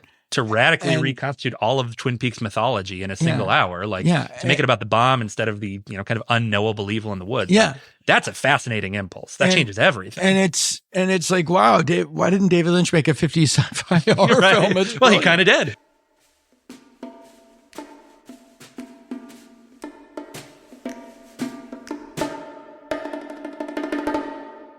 The first episode of The Return, when it showed New York City. Yes. Astonishing moment. Yeah, that was like, oh, because before that, Twin Peaks was like Dark Shadows. Yeah. And that it was in this little town. Yep. Where you could live in your mind. Unless James goes on a noir detour, you're always in Twin Peaks. Yes. My friend Wallace McBride, who does all of my graphics stuff, calls Dark Shadows Star Trek for shut-ins. That's really good. But it's that New York moment you're talking, because I went to the premiere. I was so in jealous. LA. It was so great. And it was one of, like, truly, I talk about, like, the night of my wedding, the night my children were born, and the Twin Peaks premiere. Like, that was just like all it the was same such night. all the same night. It was really exciting. Everything's been downhill from You there. really pack it We in. really did it. But it was such a personal and professional culmination for me, because I'd loved this thing for so long, and I was invited for my work, and so it's just like, I can't, to be in this room with these people for this thing I've loved so much, and then a little nervous, and then I was just like, oh, it's astonishing. Like, it is so much. They screened the first 2 episodes, and that shot of New York, like, truly just blew my brain wide open. I was just like, I have no idea what this is. They are so far ahead of me and my wildest dreams for what Twin Peaks could be, and I cannot believe I get to go on this ride. She's great. If you're curious about Twin Peaks, or how TV is made, and how these things that are greater than the sum of their parts come around. The book is so great. A Place Both Wonderful and Strange, by Scott Meslow. And if you're really into Lynchiana, I guess at one point Unrecorded Night is coming out. Yep, that's the story. So hopefully this year, maybe next, but 11 scripts, they're going to produce them all. And we know a little bit. Would have starred Toby Jones. I'm sure it would have been great. Really? Yeah. Yeah. Have you heard that? That's interesting. I didn't. Right? I know nothing. Just came out. Yeah. Like last week, probably, from when we're taping this. And it was also based in LA. Yep. Based in LA. Yeah. Would have been great. Wish we'd gotten one of many casualties of the pandemic. Probably would have happened just in time. I was talking to somebody who, one of the TM instructors at the Lynch Foundation, and they were talking about when David's youngest daughter, Lula, was joining the foundation, getting her mantra, and she was writing down her address, and she wrote Los Angeles, and David said, "No, you don't. You live in Hollywood." That's very prototypical. Yeah, that's a great David story. He loved. He loved everything about it. Scott Meslow, what are you doing next? Do you know? It's a good question. I'm working on some third book stuff that I can't quite talk about yet, but I hope to have news sooner rather than later. Scott Meslow, thanks for coming in. Oh, it's Super my pleasure. appreciate it. This has been a blast, Anna. Thanks. All right. I'm going to hit record and we'll start.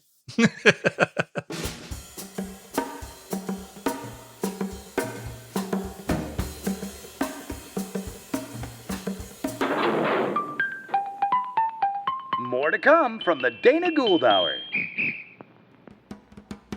They're true tales from Weirdsville. Tales from Weirdsville. And they're true. Can your heart stand the shocking facts? To get to the beginning of this sordid tale, we have to go back to the mind of the great Richard Matheson. Richard Matheson is the author of, among others, the novel I Am Legend, The Legend of Hell House, What Dreams May Come, He wrote several classic episodes of The Twilight Zone, including Nightmare at 20,000 Feet, Little Girl Lost, and Steel. He wrote the scripts for the films The House of Usher, The Pit and the Pendulum, then later Steven Spielberg's Duel, based on his own novel, The Night Stalker, based on Jeff Rice's own novel, Trilogy of Terror, based on a spooky doll. The list goes on and on. Stephen King would later say that Matheson was the author who influenced him the most. Matheson wrote I Am Legend in 1954. He followed it up in 1956 with The Shrinking Man, which was about, well, a shrinking man, if you must know. Universal Studios optioned the book, and Matheson sold them the rights with the stipulation that he be allowed to write the screenplay. It was his first. The film, which was released with the title The Incredible Shrinking Man, because, it's Hollywood. A shrinking man? Who cares? What's so special about him? Oh, wait, I mean, he's not just a shrinking man. I mean, what if he was also, incredible? What about an incredible shrinking man? Well, now I'm listening. The Incredible Shrinking Man came out in 1957 and was a critical and commercial hit. And it caught the attention of James Nicholson at American International Pictures. Now, James Nicholson thought, quite rightly, that if a shrinking man made money, a growing man would make money too. I mean, not just a growing man, a colossal man. I don't know. A colossal man? There needs to be something special about him. You see, the shrinking man, that didn't make money because he was a shrinking man. It's because he was an incredible shrinking man. That's what we need. Oh, no, I know.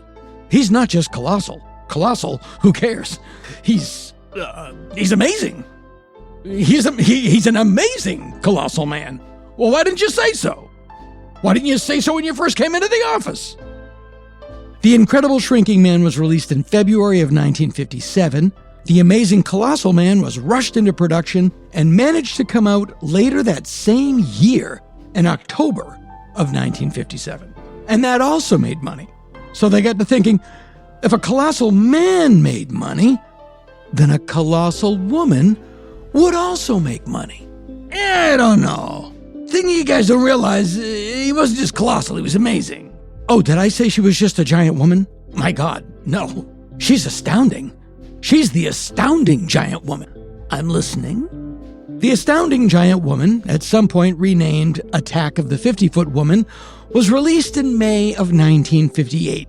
That's how fast things moved back then. The book came out in 1956, and they made a movie and 2 rip-offs in under 3 years. I don't know why they changed the name. I assume at some point they got some audience testing back that said, you can't just say giant. People, if it's a woman, people need to know exactly how big it is. If it's a woman, people want to measure. The 50-foot woman in question was played by Allison Hayes, but also in the cast, key to the plot, was Yvette Vickers, who, for the record, was 5'3". Now, Yvette Vickers wasn't plugged from obscurity to star in the film, but it's safe to say that she wasn't what anyone would call a star. Born Yvette Vedder, her father was jazz musician Charles Vedder. Whether they were related to Eddie or not is unknown to me at this time, but we'll see. And her mother was also a professional musician. Her mother was Iola Maria Vedder, and she was a pianist, jazz pianist. Yvette was born in Missouri, but the family moved to L.A. for jazz work. I guess they worked at the Jazz Building. She went to UCLA with the intention of becoming a journalist, and this was the late 40s when journalism was a 99% male-dominated field, so points to Yvette for chutzpah. But she took an acting class, and she liked it, and she started doing commercials. Then she got a bit part in the movie, not just any movie, Billy Wilder's Sunset Boulevard. But all she played was a girl on a phone at Artie Green's New Year's Eve party. But if you look at the film, there she is. She ended up moving to New York when she got a lucrative modeling contract as the White Rain Shampoo Girl, and that raised her profile enough that she was summoned back to Hollywood. Her Sunset Boulevard co-star Jack Webb put Yvette on his TV show Dragnet. She also guested on TV westerns like Bat Masterson.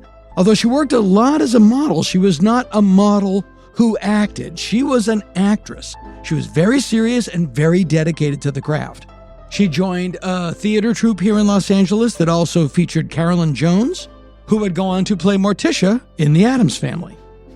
Now, when your mom and dad are both touring jazz musicians, it's probably not surprising that you might end up marrying a jazz musician. You go with what you know. Yvette Vedder, who had by now changed her last name to the snappier-sounding Vickers, became Mrs. Don Prell, and it was a doomed union. To begin with, Yvette worked days and Don worked nights. There's a big problem right there. In February of 2012, journalist Steve McCullen wrote a fantastic article on the life of Yvette Vickers in Los Angeles Magazine called Left Behind. And it's a major source for this piece, obviously. And in that article, he interviewed Don Prell. And Don said, despite their love for each other, they seem to be from two different worlds. He talks about a party thrown for them on their wedding night by a group of Yvette's actor friends. To quote Prell in McCullen's article, I was a hick jazz musician. I didn't know anything about, and here I quote, guys who were like ladies. It was overboard. According to the article, Don left the party alone and spent his wedding night by himself at his parents' house. Okay, Don. Yvette's first big screen break came in 1957 for the film noir Shortcut to Hell, directed by James Cagney. She showed up that same year in the Jerry Lewis Army comedy The Sad Sack, and then entered the orbit of Sam Arkoff and James Nicholson's American International Pictures for Reform School Girls. And that brings us right up to Attack of the 50-Foot Woman. Now, it's important to note that Yvette does not play the aforementioned 50-foot woman. That, again, was played by Allison Hayes. Yvette plays the scheming hussy who is catting about with Allison Hayes' two-timing husband in the movie.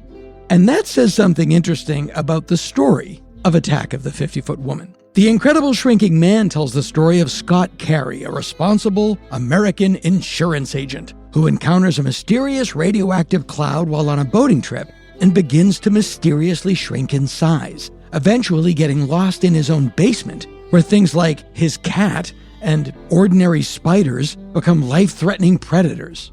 It's a story of survival. The Amazing Colossal Man tells the story of Lieutenant Colonel Glenn Manning, who is accidentally exposed to a plutonium blast and begins growing.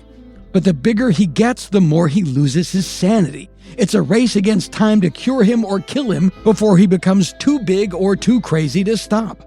It's a story of survival. In Attack of the 50-Foot Woman, Nancy Archer is a wealthy woman with a history of mental problems.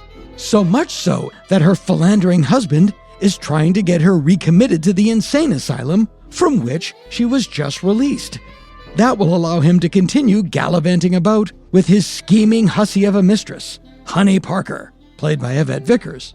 When Nancy has an encounter with a glowing spaceship and the oversized alien that rides around inside it, everyone chalks it up to too many martinis and dismisses old crazy Nancy. And that is when Honey makes her play. Once she's in the booby hatch, throw the key away. That'll put you in the driver's seat. You'd make a wild driver, Harry. For $50 million. Poor old Nancy is thrown back into the booby hatch, but when she starts growing, she quite literally busts out of it. And that's when all heck breaks loose.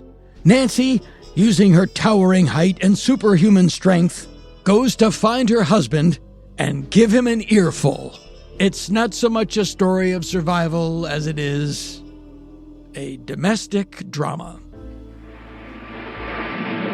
Attack of the 50-Foot Woman. Incredibly huge, with incredible desires for love and vengeance. According to Vickers, in a 1987 interview in Film Facts magazine, Attack of the 50-Foot Woman wasn't the greatest movie she'd ever done, but it was a much bigger part than what she was normally offered. The same could be said of the next film she made, also for AIP, Attack of the Giant Leeches. You'd think just an ordinary leech attack would be bad enough, but no, they gotta be giant. But she was working. By this time, Vickers had divorced jazzbo Don Prell. She remarried a guy named Leonard Burns, but Leonard, according to Vickers, had a habit of ending every argument by snapping, "You're not worthy of me." So that marriage ended quicker than the first one. Rolling the dice on boosting her career, Yvette appeared in Playboy magazine, which was unusual for a known actress at that time. Marilyn Monroe had been featured in the magazine's first issue, but the photos had been taken before she got famous, and they were bought by Playboy. Jane Russell also appeared in the magazine, but that's about it. This ended up providing an awkward moment for ex-husband Don Prell, who said, again in McEwen's Los Angeles magazine piece, "At the time, I was playing for the San Francisco Symphony, a very legit gig. And one night I go into the carpenter's room, and there's my ex-wife's naked picture up on the wall. I'm thinking, hey man, that's my ex-wife." Well, I guess you have to be prepared for that stuff when you're dealing with symphony people. Playboy to Broadway isn't a well-worn trajectory, but Yvette Vickers pulled it off. The actual play, The Gang's All Here, was a political potboiler about a corrupt president. Imagine. It didn't quite take off. Back in Hollywood, she got a big part in an A-list film, Paul Newman's HUD. But the part wasn't quite that big. This was sadly the pattern for the remainder of Yvette Vickers' active career. Through no fault of her own, the brass ring was always just out of reach. Oddly, for someone who liked portraying other people on screen, it was playing a stylized version of herself at conventions and autograph shows that provided Vickers income in her later years. The character of Yvette Vickers, retired movie star, that Yvette Vickers played, was a big, boisterous personality. She'd put on some weight. She reminded you of Shelley Winters, in physicality and in her manner. The reality was, as usual, a couple shades darker. Vickers never remarried and spent her final years in a small cottage in Benedict Canyon on West Wanda Drive. To combat the loneliness, she started drinking. So now you have an elderly woman living alone, often drunk. Predictably, she began to slowly lose touch with reality. She grew paranoid. She was convinced she was being followed, stalked. It is a slow, inevitable spiral that happens all too often. She had friends. Later in life, she befriended actress Carol Lynley of The Poseidon Adventure and of the aforementioned The Night Stalker. Lynley had also appeared in Playboy, and the two shared a sense of camaraderie. But over time, Yvette began answering the phone less and less. She would joke that she was becoming a shut-in, but it wasn't a joke. She had neighbors. One such was Susan Savage, who lived down the road from Vickers on West Wanda Drive. Susan and Yvette were on the outs, stemming from a dog-related contretemps. This was back in 2011, and they hadn't spoken for quite a while. But Savage had noticed that Vickers' mailbox had begun to overflow with mail. Never a good sign. She knocked. No answer. One of the panes of glass on the front door had been held in with duct tape, so she pushed it in and peered inside. She saw a pile of blonde hair on the floor and, in her words, jumped like a cat, until she realized that it was just a wig. She reached inside, undid the locks, and went in. As described in Los Angeles magazine, the inside of Vickers' cottage was something of a hellscape. Clothes, garbage, liquor bottles everywhere. Ivy vines had made their way into the missing patches of wall and began snaking through the house. It wouldn't be too much of a problem for Savage. She would only be in the house for a few more minutes before she went running from it, screaming. She went upstairs, where her attention was drawn by a conspicuous pile of clothes on the floor. It took her several minutes before she realized that Yvette Vickers' remains were in the pile. The coroner's report listed the body as being in severe advanced decomposition/mummification. What was left weighed 56 pounds and would eventually reveal cardiovascular disease as the cause of death.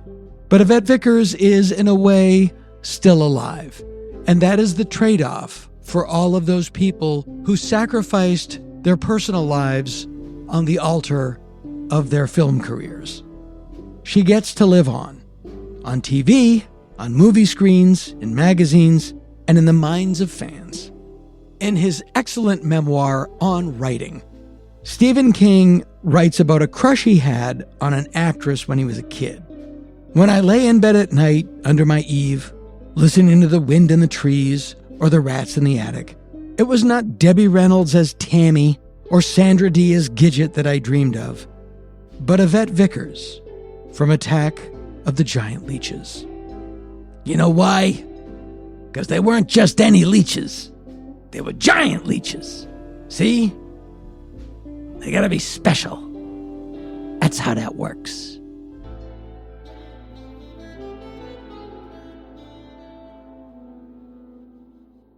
Now listen. Now listen. Now listen. It's the Dana Gould Hour podcast.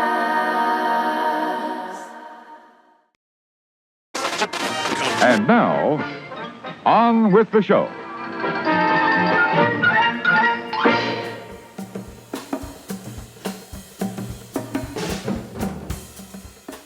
It's a wonderful, gray, cloudy, brisk day here in usually sunny Southern California, the People's Republic of California in the former United States. But it's winter, and we just had 4 days of steady rain. It doesn't rain often, but when it does rain, it rains all at once. And as a result, it's a little brisk and cold, and it's kind of great. And I'm my guest today is somebody who I think is one of the few people made for this show. Like, this is, if this show I've often described the city that I now consider America's capital, Minneapolis, Minnesota, as an NPR station that got struck by lightning and became a town. And if this podcast got struck by lightning and became a dude, it would be my guest today. Prove it, you ask. Well, his new book is called, drumroll, King Kong versus Godzilla, the most colossal conflict the screen has ever known. We've talked about this movie on this podcast before because it is not only a huge cultural touchstone, but the story of its making would make a great movie because it is the perfect encapsulation of how Hollywood works. And we will get into it, so I don't want to spoil it. But it's like, the only people that didn't get screwed over were the people who should have gotten screwed over. His other books include Primetime 66, 67, Network TV's first all-color season, and James Bond and the 60s Spy Craze, if I did that correctly. Your good friend and mine, Tom Shabilla. Thank you very much for having me. How are you, man? Doing great. How about yourself? I'm good. Okay. I know that yesterday you were just on Frank Santopadre's excellent podcast. Yes. Fun for all ages. So I don't want to just do a repeat of Frank. So let's try to put this in a different spin. Sure. King Kong versus Godzilla. Right. If Godzilla were the Palestinians. No, I'm kidding. I'm not going to. Well, this is getting dicey. You're tired of that whole career. No, it specifically talks about the 1962 Toho film, which is beautiful. Like, I love that movie so much. And I equate it to Dr. Z. I describe it as beautifully stupid. It's just, there's not a frame in that movie I don't love. Yeah, I feel the same way. Or the Gargantuas, right next to it. Like to be a 12-year-old boy who grew up loving monster movie, King Kong versus Godzilla is just like, you can't improve it. It's just everything you want. And in early reviews, there was like some of those early reviews, and a lot of them were, you see the title, you know what you're gonna get. Yeah. and that's what you get. Yeah, cheeseburgers are great. not everything has to be, not everything has to be a gourmet meal. Yeah, you're right. A lobster Nuremberg. It's like, yeah, this is a mindless, beautifully mindless cheeseburger. Yeah, and there's just so much in it that's great, and the story about it is really great. But here's the question. To quote my manager, when I first told him about Hanging with Dr. Z, my question to you, Tom, regarding your new book, why? Good question. And a lot of people asked me that as well. I had a manager who absolutely hated the idea. And so I had to sell the book on my own. Had. Yeah. And so I started writing a book about monster rally films. So, Frankenstein meets the Wolfman, things like that. Yeah. And I stumbled on King Kong versus Godzilla. I started writing about it more and more and more and more, and it started taking up more and more and more and more of that book. And somebody had told me, well, people want a book about a singular subject, not necessarily like a reference guide. Right. Okay, great. So I started looking, and I thought, nobody's ever written a book about this, and probably for good reason. But nobody's ever written a book about this. So I should be the man to do that. And here I am. It's like everything else. It's like the only reason I haven't done it is because I don't have the time and I'm not as good a writer as you. So I'm really glad you did it instead. But otherwise, thank you. Otherwise, sure. And I was talking about this just yesterday, and maybe you can tell me this, as I'm older than you, but we are men of a certain age, grew up in the 70s, 80s, creature feature, Famous Monsters magazine. We were, before streaming, our pop cultural coming of age was before streaming. Everything, yeah. And I know that, monster movies really appealed to kids and different personalities of kids were attracted to different kinds of monsters. And I don't think this was, I can't explain it, but I always, when you were a kid, when you were 10 or 11, kids would ask, what's your favorite monster? And I loved the Wolfman because I could relate to the Wolfman. I was a spaz. I was uncontrollable. And then I often felt guilt and shame over what I've done. I mean, the Wolfman really is it could be on a double bill with The Lost Weekend because it's really just about alcoholism, which is why he's so good in it. And then like tall, gawky kids were really into Frankenstein.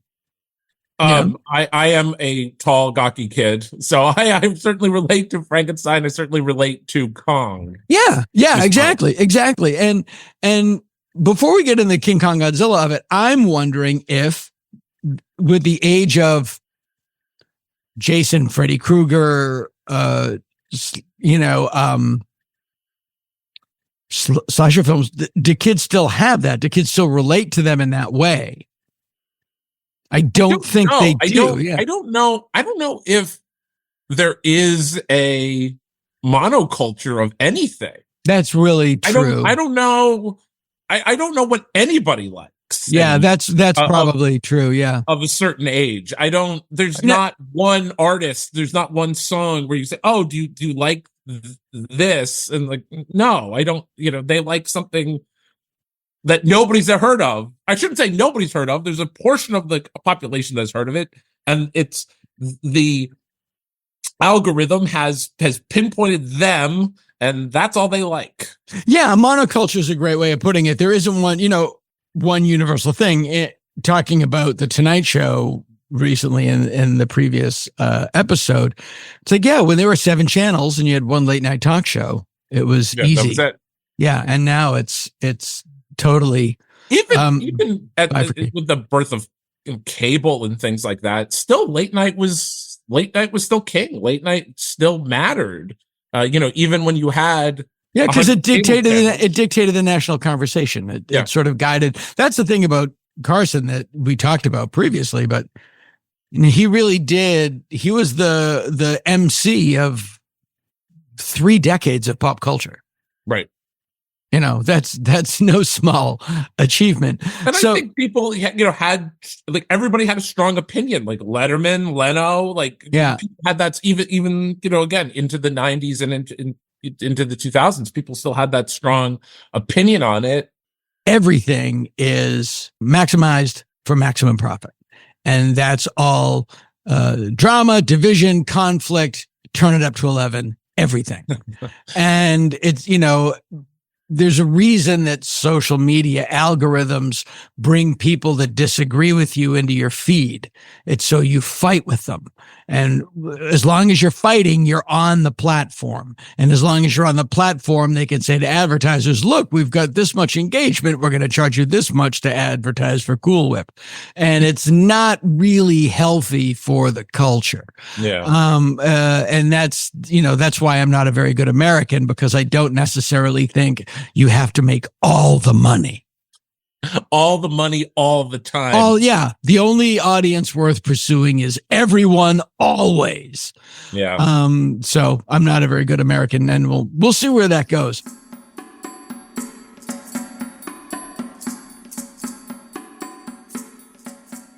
So by the time they get around to King Kong versus Godzilla, it's 1962. There hasn't been a Godzilla movie in a long time. Yeah. And Godzilla, there has been 7 years. Yeah. Yeah. And so they didn't know what they were doing with it, the character, but Toho needed some moolah. And, so kind of give us a little bit of from the King Kong versus Frankenstein. Yeah, sure. On, because the way this movie got made, and that's why I think the book is really beyond people that just like King Kong versus Godzilla, which is anybody listening to this podcast. But it's all this is how movies get made. Yeah, they started off to do this, and then that guy and then he got the rights, and then it went over there, and then it became that. The way things get made, it's never a straight line. It's never a straight line. So King Kong and Godzilla, a little bit of backstory with that. So they've started playing together on drive-in bills. So it's King Kong, Godzilla. Sometimes Mighty Joe Young was tossed in there. Sometimes it was Rodan actually was also tossed in there in that drive-in bill. So it started playing, and the inexplicable Mothra. He's coming for your sweaters. So that was thrown in there. So that started becoming a thing. And then we started getting like Reptilicus, Konga, Gorgo, those films, all Kong and exploitation and Godzilla exploitation kind of films. Yeah. So it started in the Konga, by the way, pretty ballsy. Konga? Yeah, just the title. It's like if in 1976 she made Jawser. It's about a shark. What's it called? Jawser? What? Jaws? Yep. Big shark. It's gonna like it. You're gonna like it. And there's still this monster kid craze, and Kong was playing on television. Godzilla was still playing on television. So all of this was going on, and Willis O'Brien, who did the special effects of King Kong. Father of stop motion animation. Yes. Well, Willis O'Brien did King Kong and felt that he had some right to Kong, which I feel like he should have. Sure. And so O'Brien had quite a tragic life. After Kong, his wife had killed his children. What? She killed her children, and then I had no idea. Oh yeah. Oh gosh. Like accidentally, or no. And then she tried to kill herself because she had, I think, liver cancer. I think, or not out of guilt. No. And she wound up. How did she kill them? I think she shot them. Jiminy Johnson. I think it was shooting. Was this before King Kong or after King Kong? It was after. Okay. And she had she wound up draining. So she had like weeks to live. She wound up the shot wound up helping her. It drained her lungs. And so she wound up living another year in prison, in the prison hospital. So he had that. What shot drained her? Oh, she killed her. She tried shooting herself. Oh, okay. She tried to shoot herself in the chest. Yeah, and it wound up. And inadvertently saved her own life. Saved her life. Yeah. She's like the anti-Job. It's like... Yeah, exactly. That is bananas. Bananas story. He was pressed into service during the war, so he wasn't really making anything then. He was obviously after his estranged wife had done this, was incredibly depressed. As I don't know how one would go on. Right. So he was rough. It was really rough. Yeah. It was very understandable. Yeah, it was a hard life between 1933 and the 60s. But then he got back on the train, started working on some things. He did paintings. He did special effects for another number of movies, Black Scorpion, things like that. And so, again, wanted to bring back Kong. This was his baby. This was his big project in life. So he went to a guy, John Beck, who was a producer. He did Harvey. Sure. That would be his big claim to fame at the moment. And so, complete off story. My grade school took me to see Harvey with Jason Miller. As a play. Yes, as the play. And Jason Miller, the actor who played the priest in The Exorcist. Yes. So maybe she wasn't That's forever burned in my head. I don't know why. What a bizarre... It is bizarre. I thought it was one of those things. I thought it was a fever dream. I thought I dreamt it, and I've had two. Oh wow, that happened. Huh. I've had two instances in my life that I have to remind myself happened. What are those? One was, it was okay. I'll just tell them. I've never done anything. I don't drink. I don't take drugs. It's not a moral thing. I'm crazy. And I think that wherever I am, that's the rest of my life. If I'm in an elevator, that's where I'm going to die. Every time the doors open, it's a miracle. And I know, like, I got drunk once in high school and I threw up and I'm like, I'm good. It's not my thing. Because to me, if I lose control of my faculties, I'll just think, well, this is it. The rest of my life's over. I'm never going to be able to do anything again. And so drugs, I couldn't do it. I don't want to have that experience.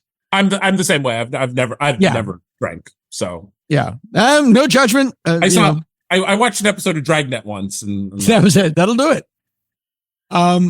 So the 80s comedy scene in Boston was drowning in drugs. I mean, I've seen more drugs done than the Eagles roadie. And I was getting a ride from one comedy club to another comedy club with a comedian. And we got pulled over and he immediately took an envelope of cocaine off the dashboard and put it into his belt. And he said, Dana, there's a big bag of pot at your feet. Hide it. As the cop is walking up to the car. In the stupid, I did immediately without thinking the stupidest thing I could do, which is put it into my sock. Take possession of these drugs. Make sure they're seen as yours. Cop pulls me out of the car, asks me if I've ever been arrested before. I'm having a small heart attack. Because no, I haven't. Then the cop took the pot, went back to the squad car, and left. And to this day, I like that happened. Like, I'm not if that isn't divine intervention, I don't know about divine intervention. And the other one was, I just told us, I think in the last episode of the podcast, there was a cable access show in LA in the 90s called Colin's Sleazy Friends. And it was comedians and porn stars being interviewed by this guy, Colin Malone, who managed the 2020 video in Studio City, California. And I was on it. We all did it. Odenkirk did it. Like, we all did it. I was on it with Lemmy from Radiohead. Motorhead. With Lemmy from Motorhead. Lemmy from Radiohead. There's your movie. I was on it with Lemmy from Motorhead and Ron Jeremy and a porn actress. And at one point during the taping of the show, I was sitting on a beanbag chair next to Lemmy, who was in a regular chair. There was a porn actress on Ron Jeremy's lap, and she was filleting a sex toy.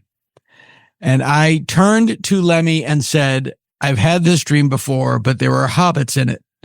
And he said, without blinking, they didn't have beanbag chairs in Middle Earth.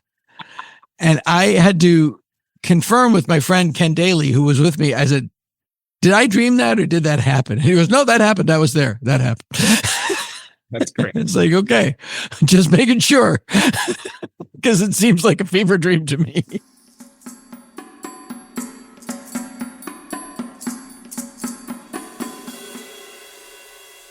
John Beck, he went. He's a producer. He's a mover and a shaker. Producer, mover and a shaker. He's trying to get this film made, and they acquire the rights to Kong from RKO, and they attach writer George Worthing Yates to it, who wrote It Came From Beneath the Sea. So he had some experience with writing giant monster movies. Was RKO still RKO? Or RKO was... No, it was more of a holding company at that point. Okay. And it's interesting to note the stages that RKO shot on were bought, I believe, by Paramount or Desilu, Lucy and Desi's company. And they literally found Willis O'Brien's dinosaurs and the King Kong armature under a stage in a box.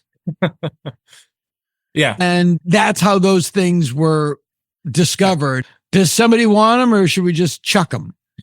And there's literally a Desi Arnaz tour of their stages.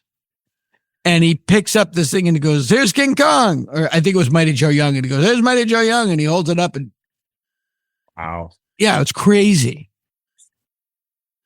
But yeah, RKO was, at that point, it was more of a holding company. Just, it was a library. Right. It was like MGM is now. Yeah, they weren't making any films. Right.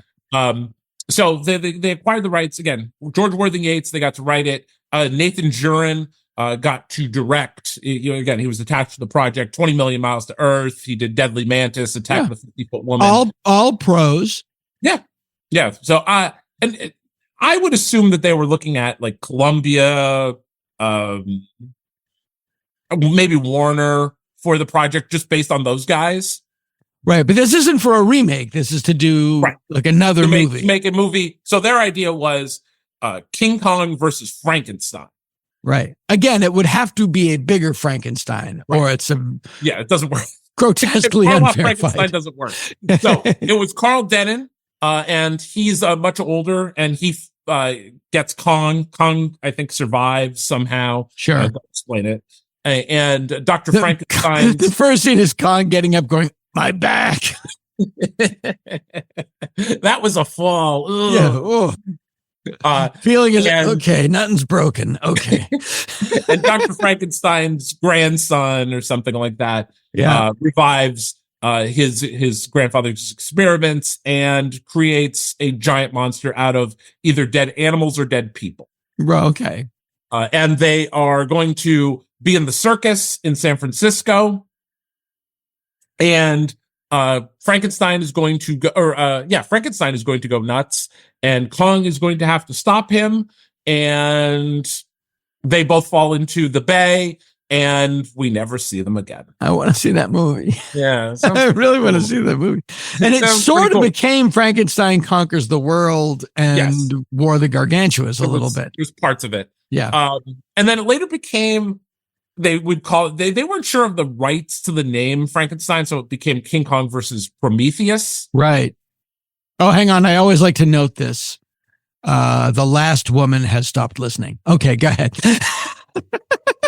Right here, right now. Good. Okay. So, in disgust, I might add. So, Willis O'Brien is working on stuff like It's a Mad World. He's doing the setups for the miniatures. Oh yeah, that's right. There is the crane and all that stuff. Crane sequence, yeah. And Beck then, behind Willis O'Brien's back, takes the project to Toho, who loves the project. Right. Now, why does he do, did he do that because it wasn't going anywhere? I don't think it was going anywhere, and I think he could just kind of do it and nobody would know. You know, now, okay, I could find out if they're making a movie in Japan. Right. It would be, what he did would be in modern parlance, fuckery. That's exactly what it was. Yeah. And cut out O'Brien. And had this film made. And Toho, also weary of the Frankenstein name at the time, they decided to substitute Frankenstein for their own homegrown monster, Godzilla. Right, so Godzilla was kind of slotted into it. Like, what about that? Yeah, we have him. But didn't people... I'm surprised that King Kong was so available. I mean, he must have paid a lot of money for it, or was it just, try this thing? Yeah, the only thing I could really find is RKO just had a no remakes policy, so you couldn't remake the movie. Oh, but you could put them into other stuff. Put them into something else because they were looking to remake Kong in 60s. Hammer was going to redo it in the 60s, and they nixed it. And the footage was later used in a Volkswagen commercial. Oh, I know that commercial, and that was animated by Jim Danforth. Yes. And I believe that Kong and Empire State Building are at Bob Burns' house. Oh, wow. And again, I remember seeing that commercial as a kid. Again, that was one of those things that, did I see that? Yeah. Or maybe you looked at it and you thought like, oh, is this just colorized? Like, yeah. Was this a kid? Was that King of Volkswagen? Yeah. So anyway, so Toho again didn't use Jurin, didn't use Yates, and inserted their own E.J. Tubaraya and Ishiro Honda. Right, a great team who had done the previous Godzilla movies. Films. They had made Mothra. They had made Rodan, and here they are. So back together again. They were the glitter twins of Toho. They were the Mick and Keith of Toho Kaiju. Paul Stanley and Gene Simmons.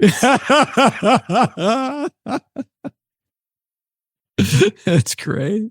And they are asked to make, the film that we saw. Now, and this is before King Kong Escapes. That's 67, right? Yeah, before King Kong Escapes, 67. Right. Which is, I didn't know, related to the Hanna-Barbera cartoon. Yeah. Hanna-Barbera, they wanted to make a different film, but Hanna-Barbera had some Kong rights because of the cartoon, the King Kong show. Right. And they kept pushing for other... Which I just love the title. The King Kong Show! And And that movie's... I love that movie. I think I do too. There's a character in the movie named Doctor Who. I think it may be one of the strongest Kong movies. I don't know. And one of the most effective special effects in the history of Toho is not an effect at all. It's Doctor Who's teeth. There's something horrifying going on in that guy's mouth. And it was back in the day when teeth didn't have to be perfect. I just watched Airport 75 on a big screen. You heard me right. And like Charlton Heston's teeth in that movie. It looks like Dresden the morning after the bombing, just giant. His mouth looks like an experiment to see how many teeth they could get into a mouth. And they're like dingy and weird and discolored. And there's these giant close-ups of his craggy, weird ass teeth. And compared to Doctor Who, perfect. His lower teeth, it's like he doesn't have any or they're weird, but I just realized something about Airport 75. That is the third movie that Charlton Heston and Linda Harrison are both in. Oh, there you go. There you go. Quite the duo. Quite the duo. I love King Kong. I actually saw King Kong Escapes in the movie theater. Oh, cool. Yeah. I have in the book, I have an interview with Linda Miller, who is in King Kong Escapes. Yeah. She's cute. And she's great.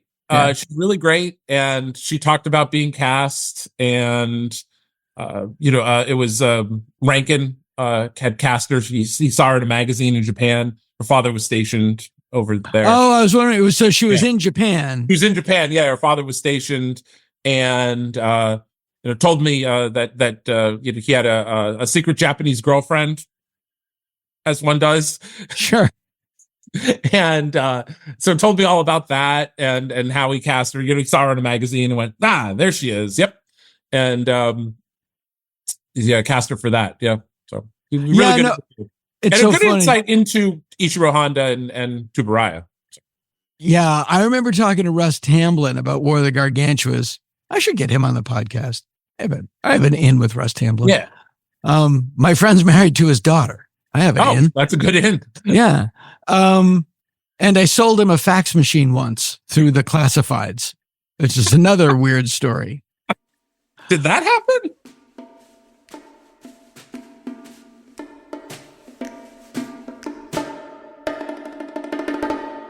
In the 90s, there was a thing in LA called what was it called? The Recycler. There was a newspaper called The Recycler, and it was Craigslist, but printed.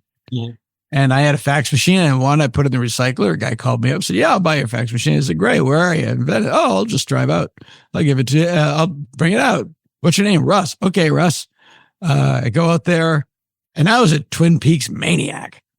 So he opens the door, and this was after the show had been canceled, but I was like, "Dr. Jacoby." and I went in and we talked. I said, I love War of the Gargantuas so much. And he goes, "Oh yeah, I didn't even know anyone was going to see that. Nick Adams told me about it." So I was like, "Yeah, I'm going to go to Japan. I'm going to make this thing." I made up my dialogue. There's a joke about them being on acid. He goes, "Yeah, I threw that in there." And he is the nicest guy going. He's so great. I heard he is. Yeah. Yeah. He's really great. And, it's so funny. And he said, "How much to pay?" I said, "I don't want your money. Just take it." And he gave me a Twin Peaks Sheriff's Department coffee cup that he had. I was like, "All right, that's well worth it. That's a fair trade." And then years later, my friend marries his daughter, David Cross, the comedian. Oh, actor. okay. Yeah. And I was talking to them, and I told her that story. And she goes, "He still has it. It's in the garage." But I should try to get him. But anyway, I love these people. Yeah, they're just going over to Japan. No one's going to see this thing.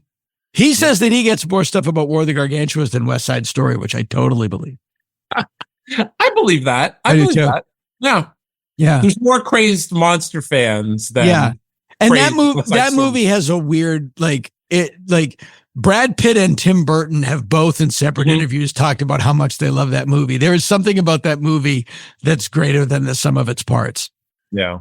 Yeah. Brad Pitt, or is it? Yeah. Yeah. Brad Pitt. Yeah. It's a movie that should be how it should be made, or And I think in motion and Kill Bill Volume 1, when he was directing Uma Thurman and Daryl Hannah in that fight, he kept going, "It's like War of the Gargantuas," and they didn't know what he was talking about. He kept going, "It's like War of the Gargantuas." What? I'm a girl. I'm a pretty girl. I don't know these things. I've never had to. So funny.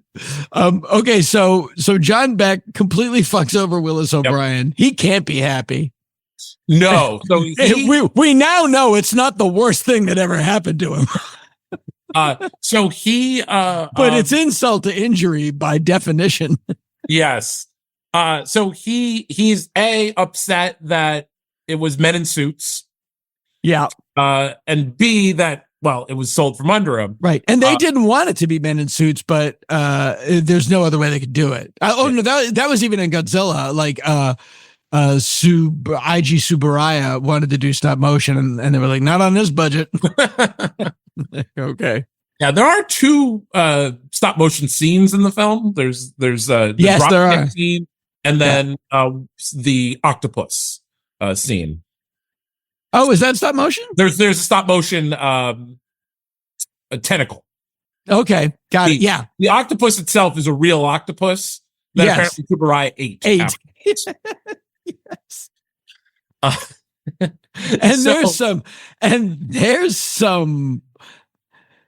There's some brown face in this movie. Yeah, there is. Okay. things you used to be able to do. I give you the Hakawi tribe, and I rest my case. Case in point, yes. Yes. Oh, see, I know who I'm talking to.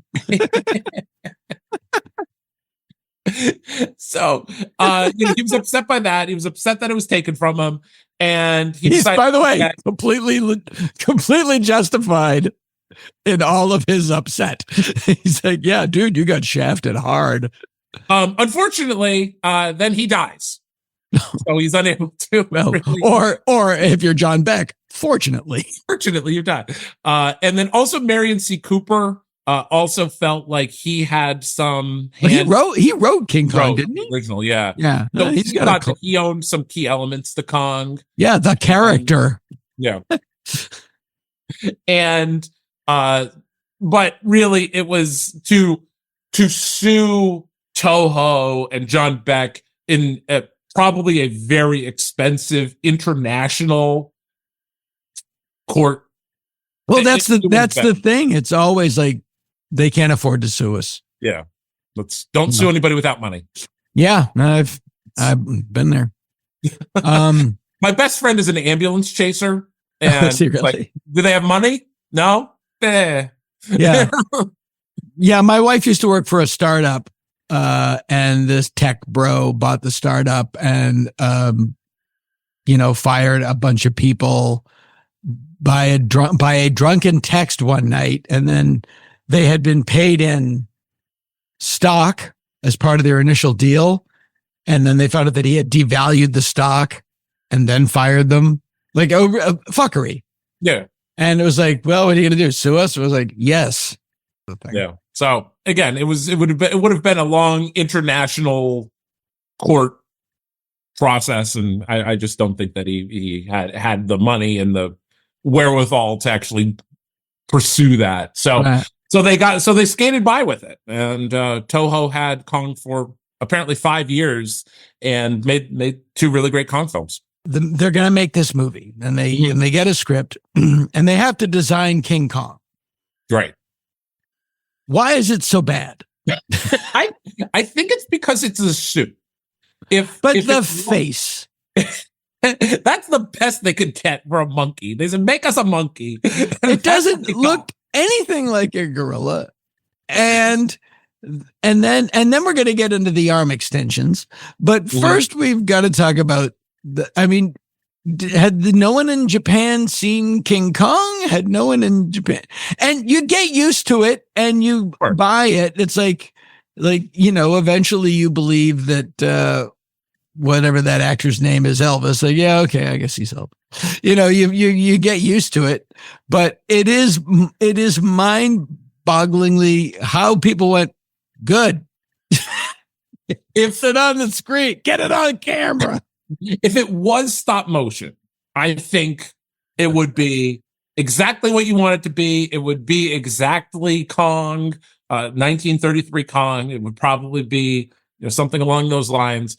But I think because they had to make the suit, and That's it. That's just the way it came out. And they went, all right, put some arm extensions on this guy. Let's go. Yeah. I mean, again, like I criticize, I adore this movie. I love every frame of this movie. And it's gorgeous. And Godzilla also has a different design in it too. He has a very froggy face. Yeah. And the original Godzilla suit was very cumbersome. It was cumbersome. I actually have this photo in my house. I have this photo in a frame on my wall in my house. The first suit was so the guy could like take 2 steps in it and he would pass out. Yeah. So they cut it in half and they just put the legs on suspenders. And the guy would wear the legs for just scenes of the legs walking through. Yeah. And I have a photo of the guy in the legs walking over the miniature of the city. And I love that photo because it's basically showbiz.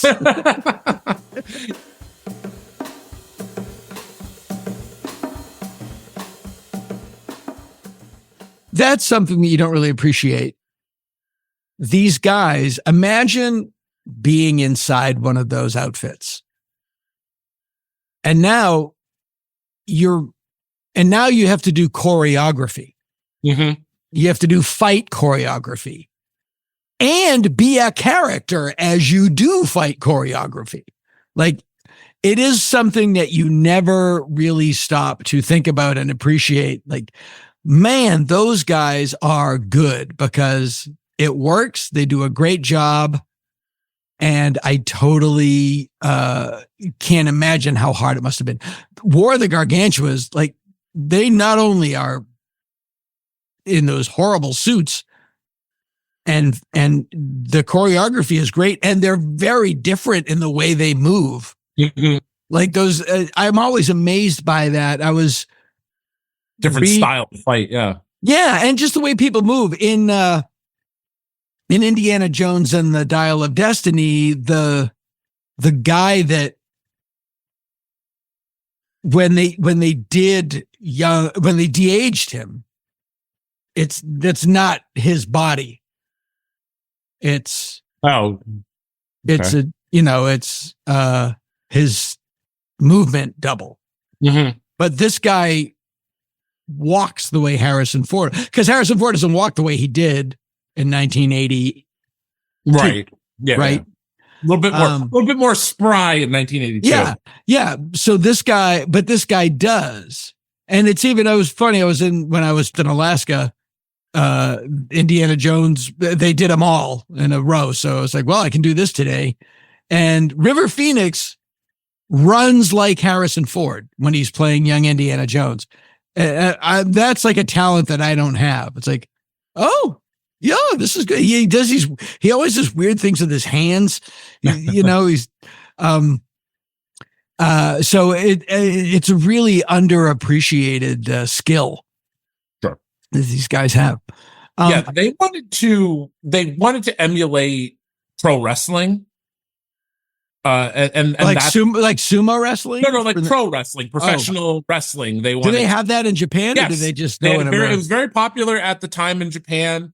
And obviously into the television age, it started becoming more and more popular. So that was partially the inspiration of things, of how they would fight. So I presume that they were probably watching it on TV and said, oh, well, okay, we could take this, we could take that. That's something we could presumably do. Wow. That's off the table, right. So hence the drop kicks, hence the showboating, things like that.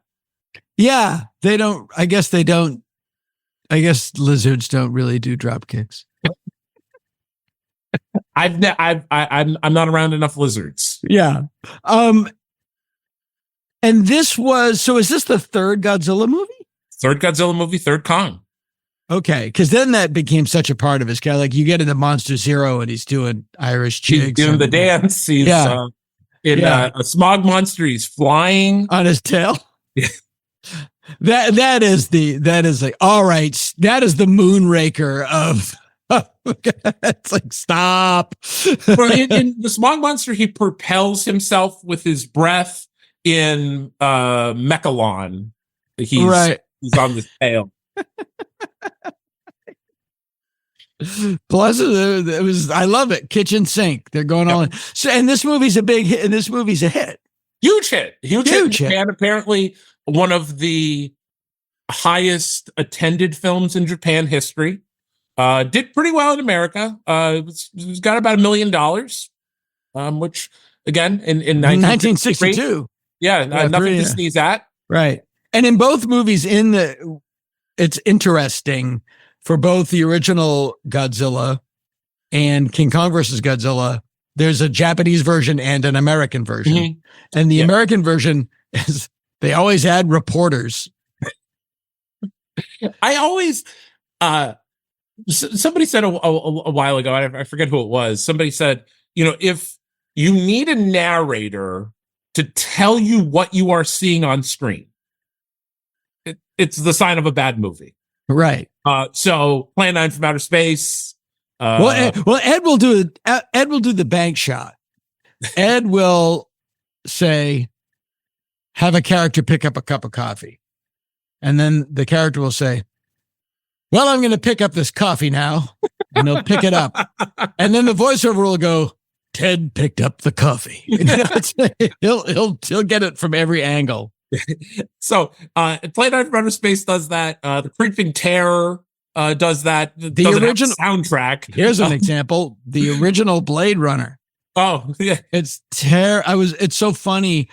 My wife's cousin was visiting and I got really, they're both women and they're of a certain age, so I can't even get near the TV. It's all the JFK Jr. miniseries or, the America's Top Model miniseries. I can't get anything. Yeah. And so finally I had an angle and I was, and I was like, I get a chai. I go, you can watch these things.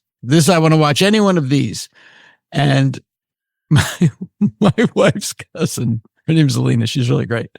She goes, I've never seen Blade Runner. And my wife looks at me and says, I'm going to bed. So we watched Blade Runner. My wife's cousin and I watched Blade Runner and the final edit, the final version of it. Mm-hmm. And I keep stopping it and going, actually, this is a reshoot because I ruined everything. But I was talking about at the ending when he saves his life and then Rutger Hauer dies. She goes, oh, that was really beautiful. And I said, I know. And in the original ending, they actually had voiceover going, I don't know why he saved my life. Shut up. I know what I just saw. So how dumb do you think people are? Jesus Christ. So narration was added with reporters. It's kind of like they turned it into like a 60-minute segment. It was supposed to be UN reporters. It's the UN news. Yeah. And it has one of my favorite scientific observations is that Godzilla is a lizard and electricity hurts him. Kong is a mammal and electricity makes him stronger. I'm sorry, what? What? Kind of throw that in. If there was ever a do not try this at home. So, and then they also they retcon everything. The berry juice. The berry juice, number one, for Kong. They explain all that Kong needs this berry juice on the island. As one does. And they also get rid of all of the past Godzilla history. So at the end of Godzilla Raids Again, he gets trapped in ice. So these planes shoot down all the ice. They trap Godzilla. And that's the end of the film. In the beginning of King Kong versus Godzilla, he breaks free from his ice prison. And it's great. And it's an awesome scene. There's a UN submarine, and it's so great. It looks so cool. Mm-hmm. It's a really cool scene. But if you listen to the UN commentators, they say, well, clearly he's been trapped in this ice for 10,000 years, and they never heard of Kong. They don't care. and all of a sudden, so they eliminate all this Godzilla history, they eliminate all this King Kong history, because in this universe, I suppose Kong never I'm sure if Godzilla versus Kong has a third movie, the new Warner Brothers franchise, it will be the Board of Peace news, because the UN is kind of the old thing. It'll be Putin brought to you by the Secretary of War. Yeah, it'll be Putin and Orban talking about our peacemakers. Yes. We live in a nightmare, Tom. Anyway,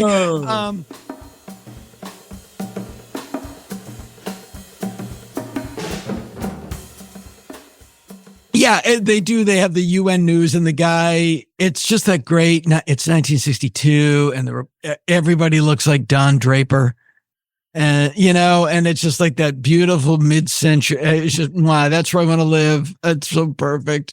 So much Brill cream and just. So, yeah, they do a lot of, there was a lot of the explaining that they do. They also explain that Kong is a thinking animal and has a big brain, and Godzilla has a very small brain. Right. And is mostly works on instinct. Yeah. Kong can outthink him. It's in the balloons. It's like, how do they literally drop Kong onto Godzilla to get them to fight. Yes. That is the whole purpose of the film is, Godzilla has escaped from his ice prison. He is marching towards Tokyo. They can't stop him. Electricity, they try, but, only holds him back so long. So eventually, Kong, and by the way, the scene of him, like they do set a trap, an electricity trap, and then he's like in a pit and there's dust, and then it comes up out of it. Gorgeous. Yeah. Oh, everything's super well shot. Even really the miniatures look great. Oh, it's great. It's all great. It's all great. Yeah. And so a pharmaceutical company has decided that they're going to get Kong after he's discovered on this island, Faroe Island now. Right. They go meet the natives. Yeah, the natives are but they give them what they want, which is transistor radios and cigarettes. So their culture. What else do you want? But it is funny that it's a pharmaceutical company, because the movie it's like a parody of consumerism. Sure. One of my favorite movies from Japan of that era, Giants and Toys. It's also just like they were, they got lunatic capitalism from America after World War II, and they were making fun of it 40 years before we were, well, no, not really. I mean, Success Spoil Rock Hunter was 10 years later. It was before, actually. But yeah, they were making fun of consumerism and capitalism in this film. It's not but the guy that looks like the Japanese R. Crumb. It does look like Crumb. He does. Yeah. Oh, man. He has been called the Japanese Charlie Chaplin, and I don't see it. But yeah. He looks just like our Crumb. It's great. So the pharmaceutical company, they bring Kong back to Tokyo, mainland Japan, and Kong escapes from the raft, and they're on a collision course to fight one another. And the first fight does not go Kong's way. He retreats, and he goes in, and much like he did in King Kong 33, he grabs a girl from a train, or he derails a train, grabs a girl, and they knock him out with the berries that they found out on the island. Kong likes to indulge a little bit. Sure. And the scene where he loses, there's really a beautiful scene where Kong faces off Godzilla. Godzilla hits him with his atomic breath. Kong's chest goes on fire. He taps it out with his hands, and then you just hear him go, yeah, fuck this. And he just turns around. He just walks away. Like, no, I didn't. You didn't tell me about the fire breath. Like, it's yeah. I give this some thought. So, there's also a throwaway earlier in the movie. The one guy who is an inventor, and he creates a really strong piano wire. Yeah. And that's what they use to attach Kong to helicopters and balloons. Yeah. And by the way, the military is always a little too accommodating. Like, these guys show up and they go, no, we know what we're doing. And they go, okay. Okay, great, yeah. Sure, just like people in the military. Go ahead, sure, whatever you want. They love to learn. They love to learn and listen. And so they move Kong, drop him on, and this is the colossal conflict that they have. And Kong winds up shoving a tree in Godzilla's mouth. Ends up, and once you think that Kong is almost done, an electrical storm comes, and the two guys in the helicopter say, good. The lightning is coming. That will make Kong stronger. And they go, oh yeah, absolutely. And I'm like, what? I think it was a throwback. It probably was something that was thought up from Frankenstein. Yeah. And we have to use this. This is cool. Like, they probably thought it up. You're gonna see a skeleton when you. It's literally like it's like electricity is to Kong what spinach is to Popeye. And he just pops right up, which was the original tagline of the film. He pops right up, and both fall into the ocean, and this is where we get our dual ending rumor, urban legend, right? Urban legend, yeah. I remember, seeing this film when I was little, and again, you only saw the American version in the States until fairly recently. And I remember everybody heard about it. Everybody knew this, urban legend. And I remember thinking, I wonder what version I have. Of course, what version do I have? Yeah. But in the Japanese version, you do hear both monsters roar. In the American version, you do hear only Kong's roar. Again, and Kong again, like a gorilla, swims away. Swims back to his island. You know how gorillas are expert swimmers. You just get enough electricity in him. Exactly. He's supercharged. What do you want? You know how electricity and water go together. And so we get that dual ending. And the dual ending can be traced back to Forey Ackerman. Yeah. In Spaceman magazine, later republished in FM, later republished in the Crestwood House books, and then just kind of made it to every schoolyard in schoolyard in America for the next 40 years. Yep. It's so funny. You think about all those things that all came from FM. And one of them was, I think this was the Wolfman. Each hair was laid on individually. It's like, that would take 700 years. The one that I note in the book is that I think it was the first edition of Famous Monsters. It claimed that in Curse of Frankenstein, the Hammer film, right, the Japanese cut, Frankenstein had a third eye on his head. How would they do that? Like, how would that even be possible? Yeah. Like, God bless them. They just throw in whatever. It was really bizarre. It was one of those things that no, not a third eye. He had a second set of eyes. And in England, he was cycloptic. Oh. So they made, as they are, 3 cuts of the film. It wouldn't make any sense. Wow. Yeah, that's what one episode, one edition of FM stated. And Forey also claimed to have been on the set of King Kong versus Godzilla. I printed the legend. I asked some guys that knew him, and they said, "Oh yeah, he was there." And I went, "Oh, okay, sure." Hey. But here's the one thing that is weird, and I think it's the reason that this other film is my favorite of this series. King Kong versus Godzilla does share some cast with You Only Live Twice. Yeah, You Only Live Twice. Yeah, there was a because that was shot, I believe, part of it was shot at Toho. Yes, yeah, because they had the working relationship with Toho for that. So a lot of the same character actors you find in You Only Live Twice, you find in King Kong vs. Godzilla. A lot of those, and it's kind of it is a sci-fi action. Yeah, absolutely. And again, and that's the studio that you would go to, and I think it's really cool that those two franchises that are the longest running franchises of film, Godzilla and James Bond, they do share sort of a common history.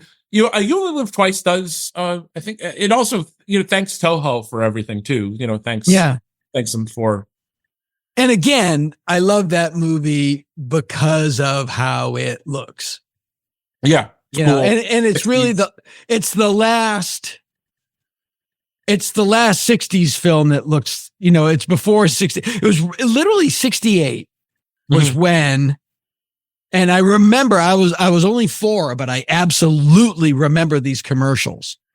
The wet head is dead was the commercial. Do you have ever heard of this? I've seen it. Yes. Yeah. I remember those because it was the end of guys combing their hair with Brill Cream. It was the end of the Don Draper.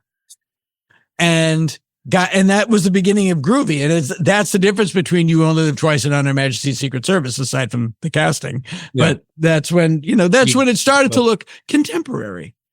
Everything looked contemporary. I mean, that's when everything started going downhill, Dana. I'm not arguing.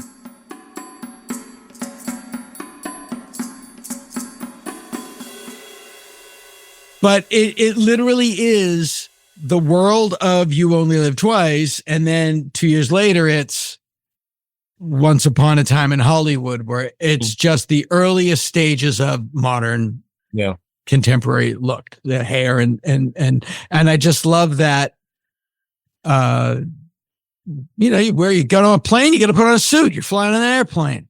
Yeah. I kind of love that. I love that look. It's just even the color, the color is so bright and so sharp and so beautiful. They're just a joy to watch. Now I've seen the Japanese version of War of the Gargantuas, King Kong versus Godzilla, and the original. Right. And I prefer the Japanese version of the original and the American versions of the other two. As cheesy as they are, that's why I like them more. I agree. Yeah. Yes. Yeah, I 1,000% agree. And maybe don't get me wrong, I love me some Perry Mason. Maybe I'm just so used to the other two, and I think it's a comfort era. Yeah. Whereas Godzilla, Perry Mason being in it is he kind of eats the scenery a little bit, and they try to insert him into the movie, which does work. Yeah. In some if you don't know he's been inserted into the movie, you just think, it's Japanese, really like Raymond Burr. Yeah. Which is a much better movie than Therein the Unbelievable. Do you ever see that? I know of it, but I don't think I've ever seen it. You could put it on at 2 PM, fully caffeinated, fully awake. You got the best night's sleep you ever got the night before. You will fall asleep. You don't watch it. Don't watch it while walking on a treadmill, because you will fall over and hit your. Is that the movie that stars Godzilla but not as Godzilla? It's a similar monster. Okay. He has wings, bat wings under his his bat wings under his arms. Is it Japanese? Yes. Okay. It was Honda and everybody. Oh, wow. It was a Toho film, but it was the American cut especially is such a slog. It's not even fun to watch. It's you want to almost fast forward, just get to the monster. Okay. Yeah. And that monster briefly appears in Destroy All Monsters. Okay. Which is now you get into your monster rallies. Yeah. Now, what do you think of the current Kong Godzilla movies? I like the current Godzilla movie. The Toho films. Oh, minus one. I can't wait for -0. Yeah, no, I think Godzilla -1 is the best Godzilla movie. Certainly on par with Gojira. I mean, it's so much better than it has any right to be. Yeah, it's incredible. It's incredible. And I'm watching and I'm like, how did this happen? This is miraculous. And they made it a period piece, which I absolutely love, which again, everything about it is right. I think that they should do for James Bond. Good luck. So they did that. They did the new King Kong versus Godzilla films, Godzilla X Kong and things like that. I could take them or leave them. I will say this. It's funny that because I saw them. Yeah. And I'm like, so now Kong has a magic hand. Yeah. But they're as ridiculous as the original. Sure. It's not like the girl who's mind melds with Kong. Yeah. It's like, it's not I like Skull Island a lot. I like Skull Island's great. I don't see why they keep making them bigger. That doesn't help you. It just, it's like, why does he have to be the size of 4 Empire State Buildings? It doesn't make it more appealing. Oh, you got to see him. He's 400 feet taller than he used to be. I don't care. Okay. If he's as big as a house, that's all I want. I'll never, but it's just this mentality of it's got to be bigger, better. Yeah. We have the intellectual property. We're going to make them bigger. Yeah. Well, it's like the Meg. It's better. It's bigger than Jaws. It's big enough to eat me. That's all I need. Those films I could take or leave. But it's a band like the Beatles, but their guitars are bigger. You're going to love them. You can't.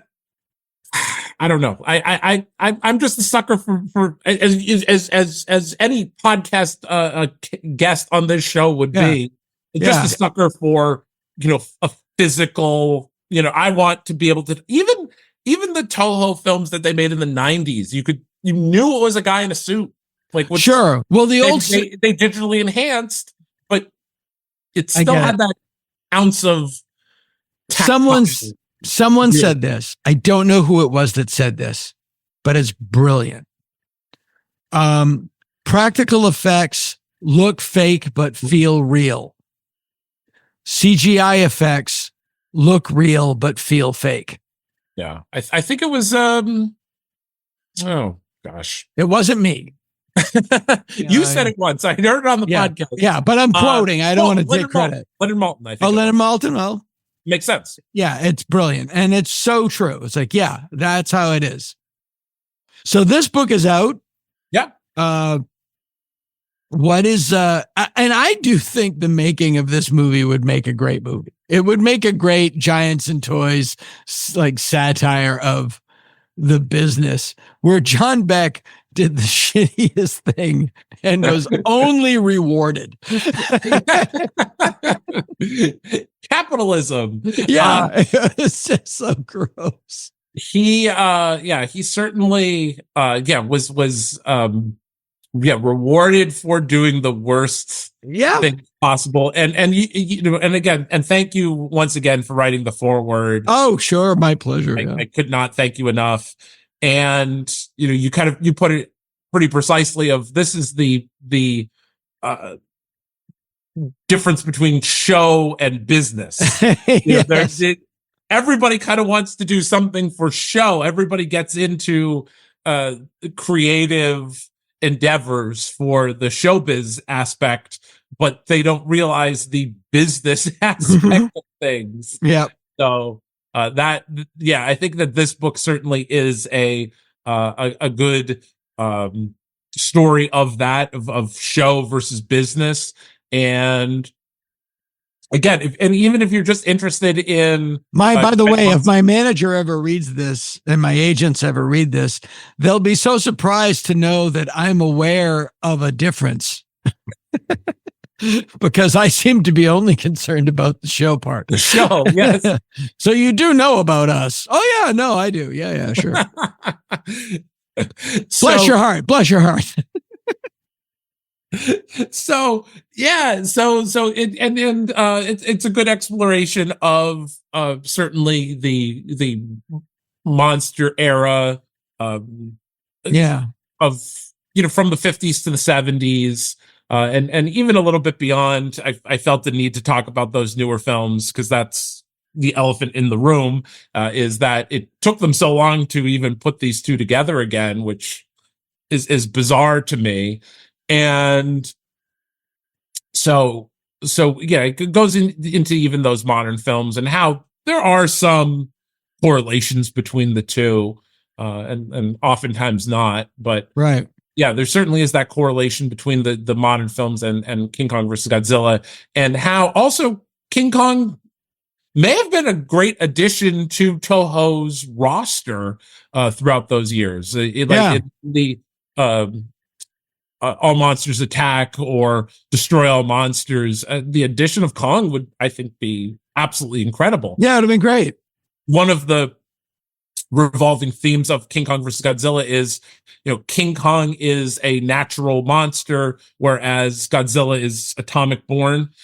And later Godzilla becomes kind of a good guy because he's a earthbound monster, whereas King Ghidorah and things like that. Right. Right. Yeah. He's defending his turf. Defending Earth. There's a good discussion. They said, well, people don't like us, but hey, we all live here on Earth. Right. So that's how he becomes the good guy into the film. And I think, as he became a good guy, his eyes got physically bigger. Yes. To the point that he became kind of like a giant puppy. Exactly. Yeah, like in the 70s, it looks like he was designed by Margaret Keane. So just in those films, Kong would have fit right in. He would have been great to Defender of Earth. Yeah. But it just never happened. So and it almost was revisited a little bit. Kong was set to originally fight the sea monster. That never really worked. I would have liked to see Kong rip his claws open like a king crab or something like that, a buffet. Exactly. He has a giant nutcracker. Yeah, I would have loved to see that. So he was thought to be there. There was a sequel planned where Kong imprinted on a child that he saved from a plane crash, and and this time they had to revive Godzilla to fight Kong. That movie never happened, obviously. In the fabled Batman versus Godzilla, which would have come out in 1967. I know nothing of this. Oh, really?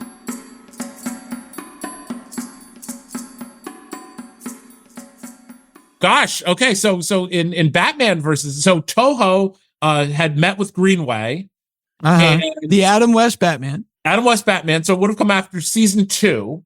It would have introduced Batgirl, and I think the Bat Cycle it would have introduced.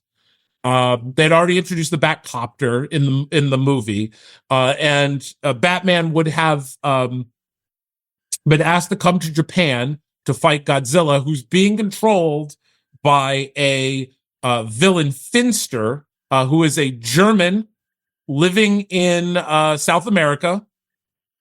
And he lives in the Mariana Trench. How would a German get this? He lives in the Mariana Trench with Godzilla. He controls the weather as well, because we can't just have one thing going. Right. And Yeah, he. It's weird because, as everybody knows, the Jews control the weather. Why would they give that to a German? I don't know where they got that. So, my next guest is Earl Faubus. He's a local. So, to spoil it, Batman would have blew a bomb in Godzilla's head and then shot him to space.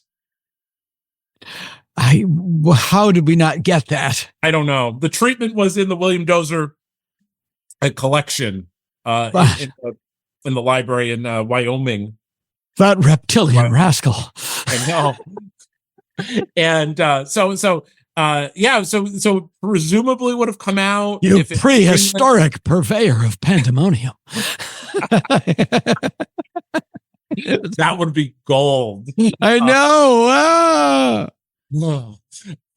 And so it would have come out like at the end of season 2, like the movie came out at the end of season 1. Right. And probably. Oddly, speaking of, it's weird because speaking of like characters from TV series showing up in movies, the Adam West version of Batman was supposed to be in Twin Peaks Fire Walk with Me, but instead, I'm kidding. You got me going here. I'm going, yes. Really? Stop having sex with your child. This is terrible. We could only get her diary.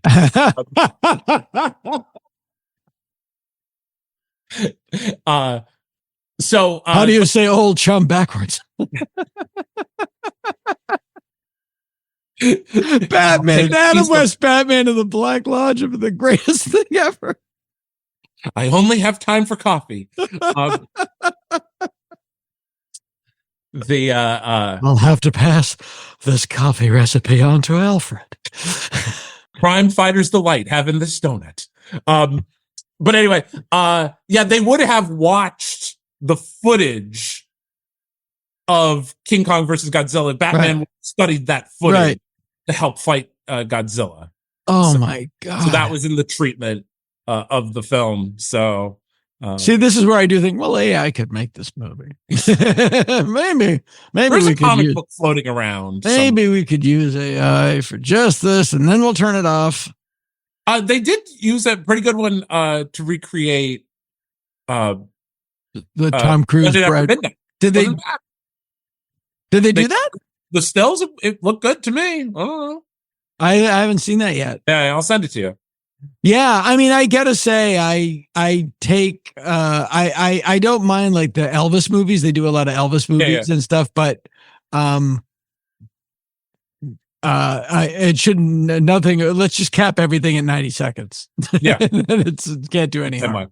Speaking of Elvis, I am showing King Kong versus Godzilla with the Mahoning Drive-In, and it's when? So it's March 28th. In won't it be cold? Middletown, Delaware. It's their road show before they get the drive-in. Okay. Won't it be cold? Won't it be very cold, or is it in a theater? No, it's in a theater. They do a road show during the cold months, and we're showing Viva Las Vegas and King Kong versus Godzilla on March 28th. On March 28th, yeah, in Delaware, Middletown, Delaware. It's the Everett Theater. So wow, have you seen the trailer for Epic? No. Check it out. It's sort of like they got all of the unused footage from That's the Way It Is. Mm-hmm. And it's Elvis Presley in concert. And it's just like another much more in-depth documentary of his Vegas shows. Oh, okay. Yeah, look, the trailer's amazing. It looks gorgeous. Okay, I'll check it out. And And what I like about it is the thing that you also get from Get Back, and I have only seen the trailer. He was really funny. He's goofing off, and it's like, yeah, he was funny. I've heard that. Yeah. So what are you working on next? You have something right now I'm away at you? And I'm doing this again because my show is much better than my business of things. That's why we're friends. I haven't pitched it or anything like that, but the new book is called Monsters Belong on Television.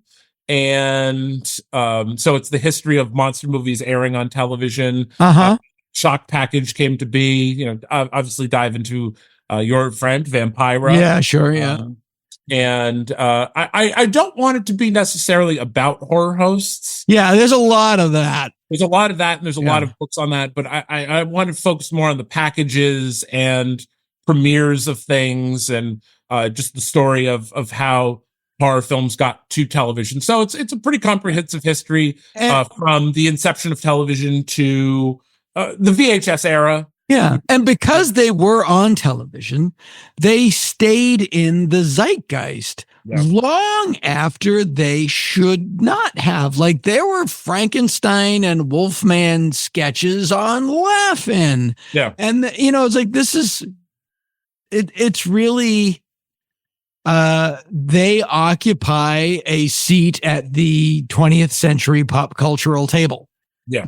So that's what I want to talk about. I want to talk about those films and a little bit into shows and things like that. But again, I'm mainly focusing on the movies themselves. Yeah. And again, the bulk of it seems to be those packages and the reception that they got or sometimes lack thereof. Yeah, I always wonder, hosting horror movies would be the only job that I would have ever done for which I was actually qualified. But the lingua franca of those shows is bad jokes. Sure. Is there a way to do it with good jokes? How do you do it? Right. With good jokes. And because I was talking to Richard Coase. Yeah. And Svengoolie. And I was like, when you retire, and I don't want you to retire. When you do, I'll just do it. I'll be Svengoolie. I'll just come in and start doing it. But the way that I would do it is I would look like Herc Harvey from Carnival of Souls. Mm-hmm. It's very monochromatic, but basically behave like Guy Smiley from Sesame Street. Like just that look, but just like, well, hello and welcome. Yeah. What a great film. I like that. Yeah. My horror host. Fun fact, everyone in this movie was an alcoholic. My horror host was a guy by the name of Uncle Ted. Okay. And just upstate New York? Birthday party, by the way. Whoa! Yeah, Scranton. He was a Scranton guy. Scranton, okay. Scranton Wilkes-Barre, yeah. He was like a kiddie show host kind of before my time, and then he slipped into the horror host. He wore a Fez, all right. All mustache. Good. All good. Yeah. He had a sidekick nephew. Sure, and actually inadvertently gave Bill O'Reilly his first job in show business. He was a writer on the show. Wow. Yeah. And it's important to remember that Bill O'Reilly has never stopped being in show business. That's true. Show business. He gave him his first role. He gave him his first job. He was working for the news station, then he became an anchor, and then he became a news director there. And then he went on and stuff. But he was a local ABC affiliate. But Uncle Ted wanted to do good magic on his show, but he was a bad magician. And it wasn't shtick. It was not shtick at all. It was like, all right, we're going to do this. It didn't work.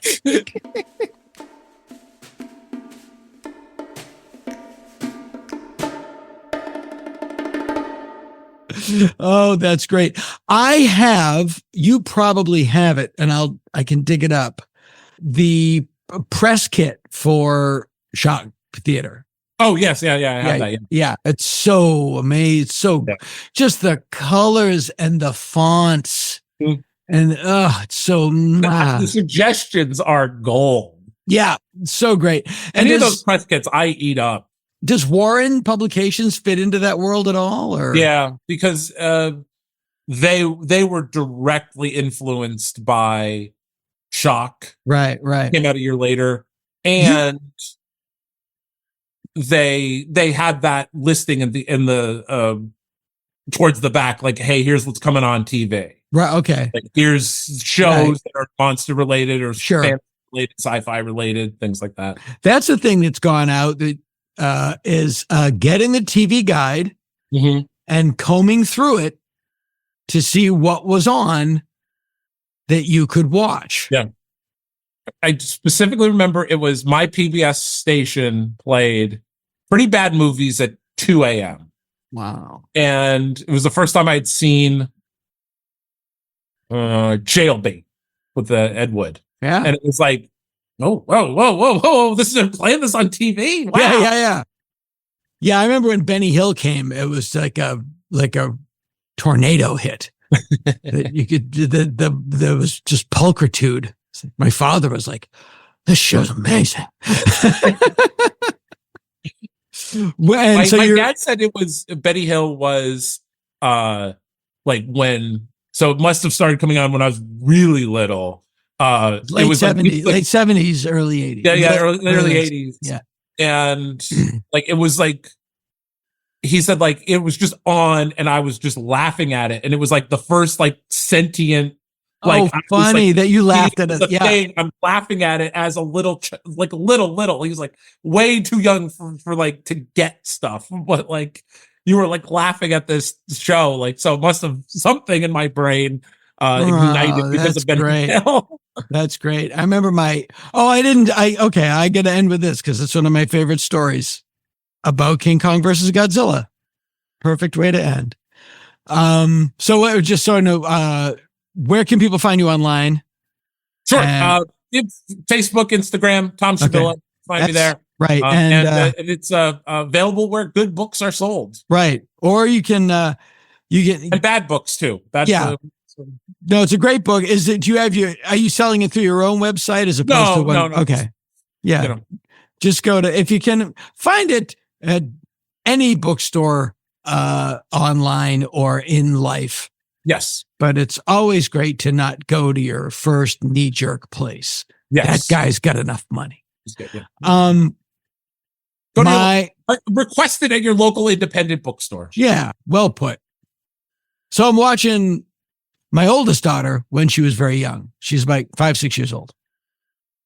She loves Peter Jackson's King Kong. I would literally start it an hour and a half into the movie because she loved Kong and she loved the dinosaurs and she really didn't care much about the booking policies of music hall theater in New York in the 30s. I was just about to say, because that first hour is really needed. So I get her right when they get to the island and I would cut out the scene at the log with the gross spider slugs, but everything else, she loved it. And so I think, well, if you like that movie, and she has gone on to become a paleontologist based on her love of dinosaurs that was started with that movie. So I said, you might like this movie, King Kong versus Godzilla. And again, she's 5-6 years old. And we're watching it. And it's the scene where they're fighting on Mount Fuji and Kong hits Godzilla and Godzilla goes rolling down the mountain. And she says to me, she goes, "Daddy, Godzilla's saying, this is a terrible day for me." I think they get along. They have so much in common. Yeah, amazing. All right, Tom Shabilla. The book is King Kong versus Godzilla, the most colossal conflict the screen has ever known.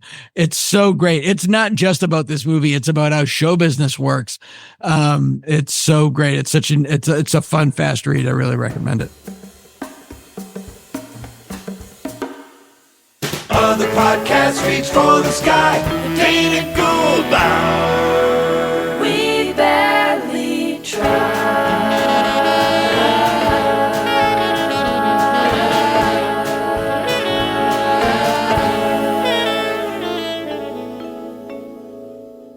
This has been the Dana Gould Hour, brought to you by the Internet. Music by Andy Paley with Jake Posner behind the board. Graphic design and web production by Spencer Hunt and Segan Friend. Sound editing and post-production by Jalinda Palmer and Joe Napolitano. Tom Kenny speaking. I'm a DJ, I'm a person, I'm a singer, I'm a singer. I love to sing and DJ. Boom. Peace out. Peace out. You want me? Peace out. Boom.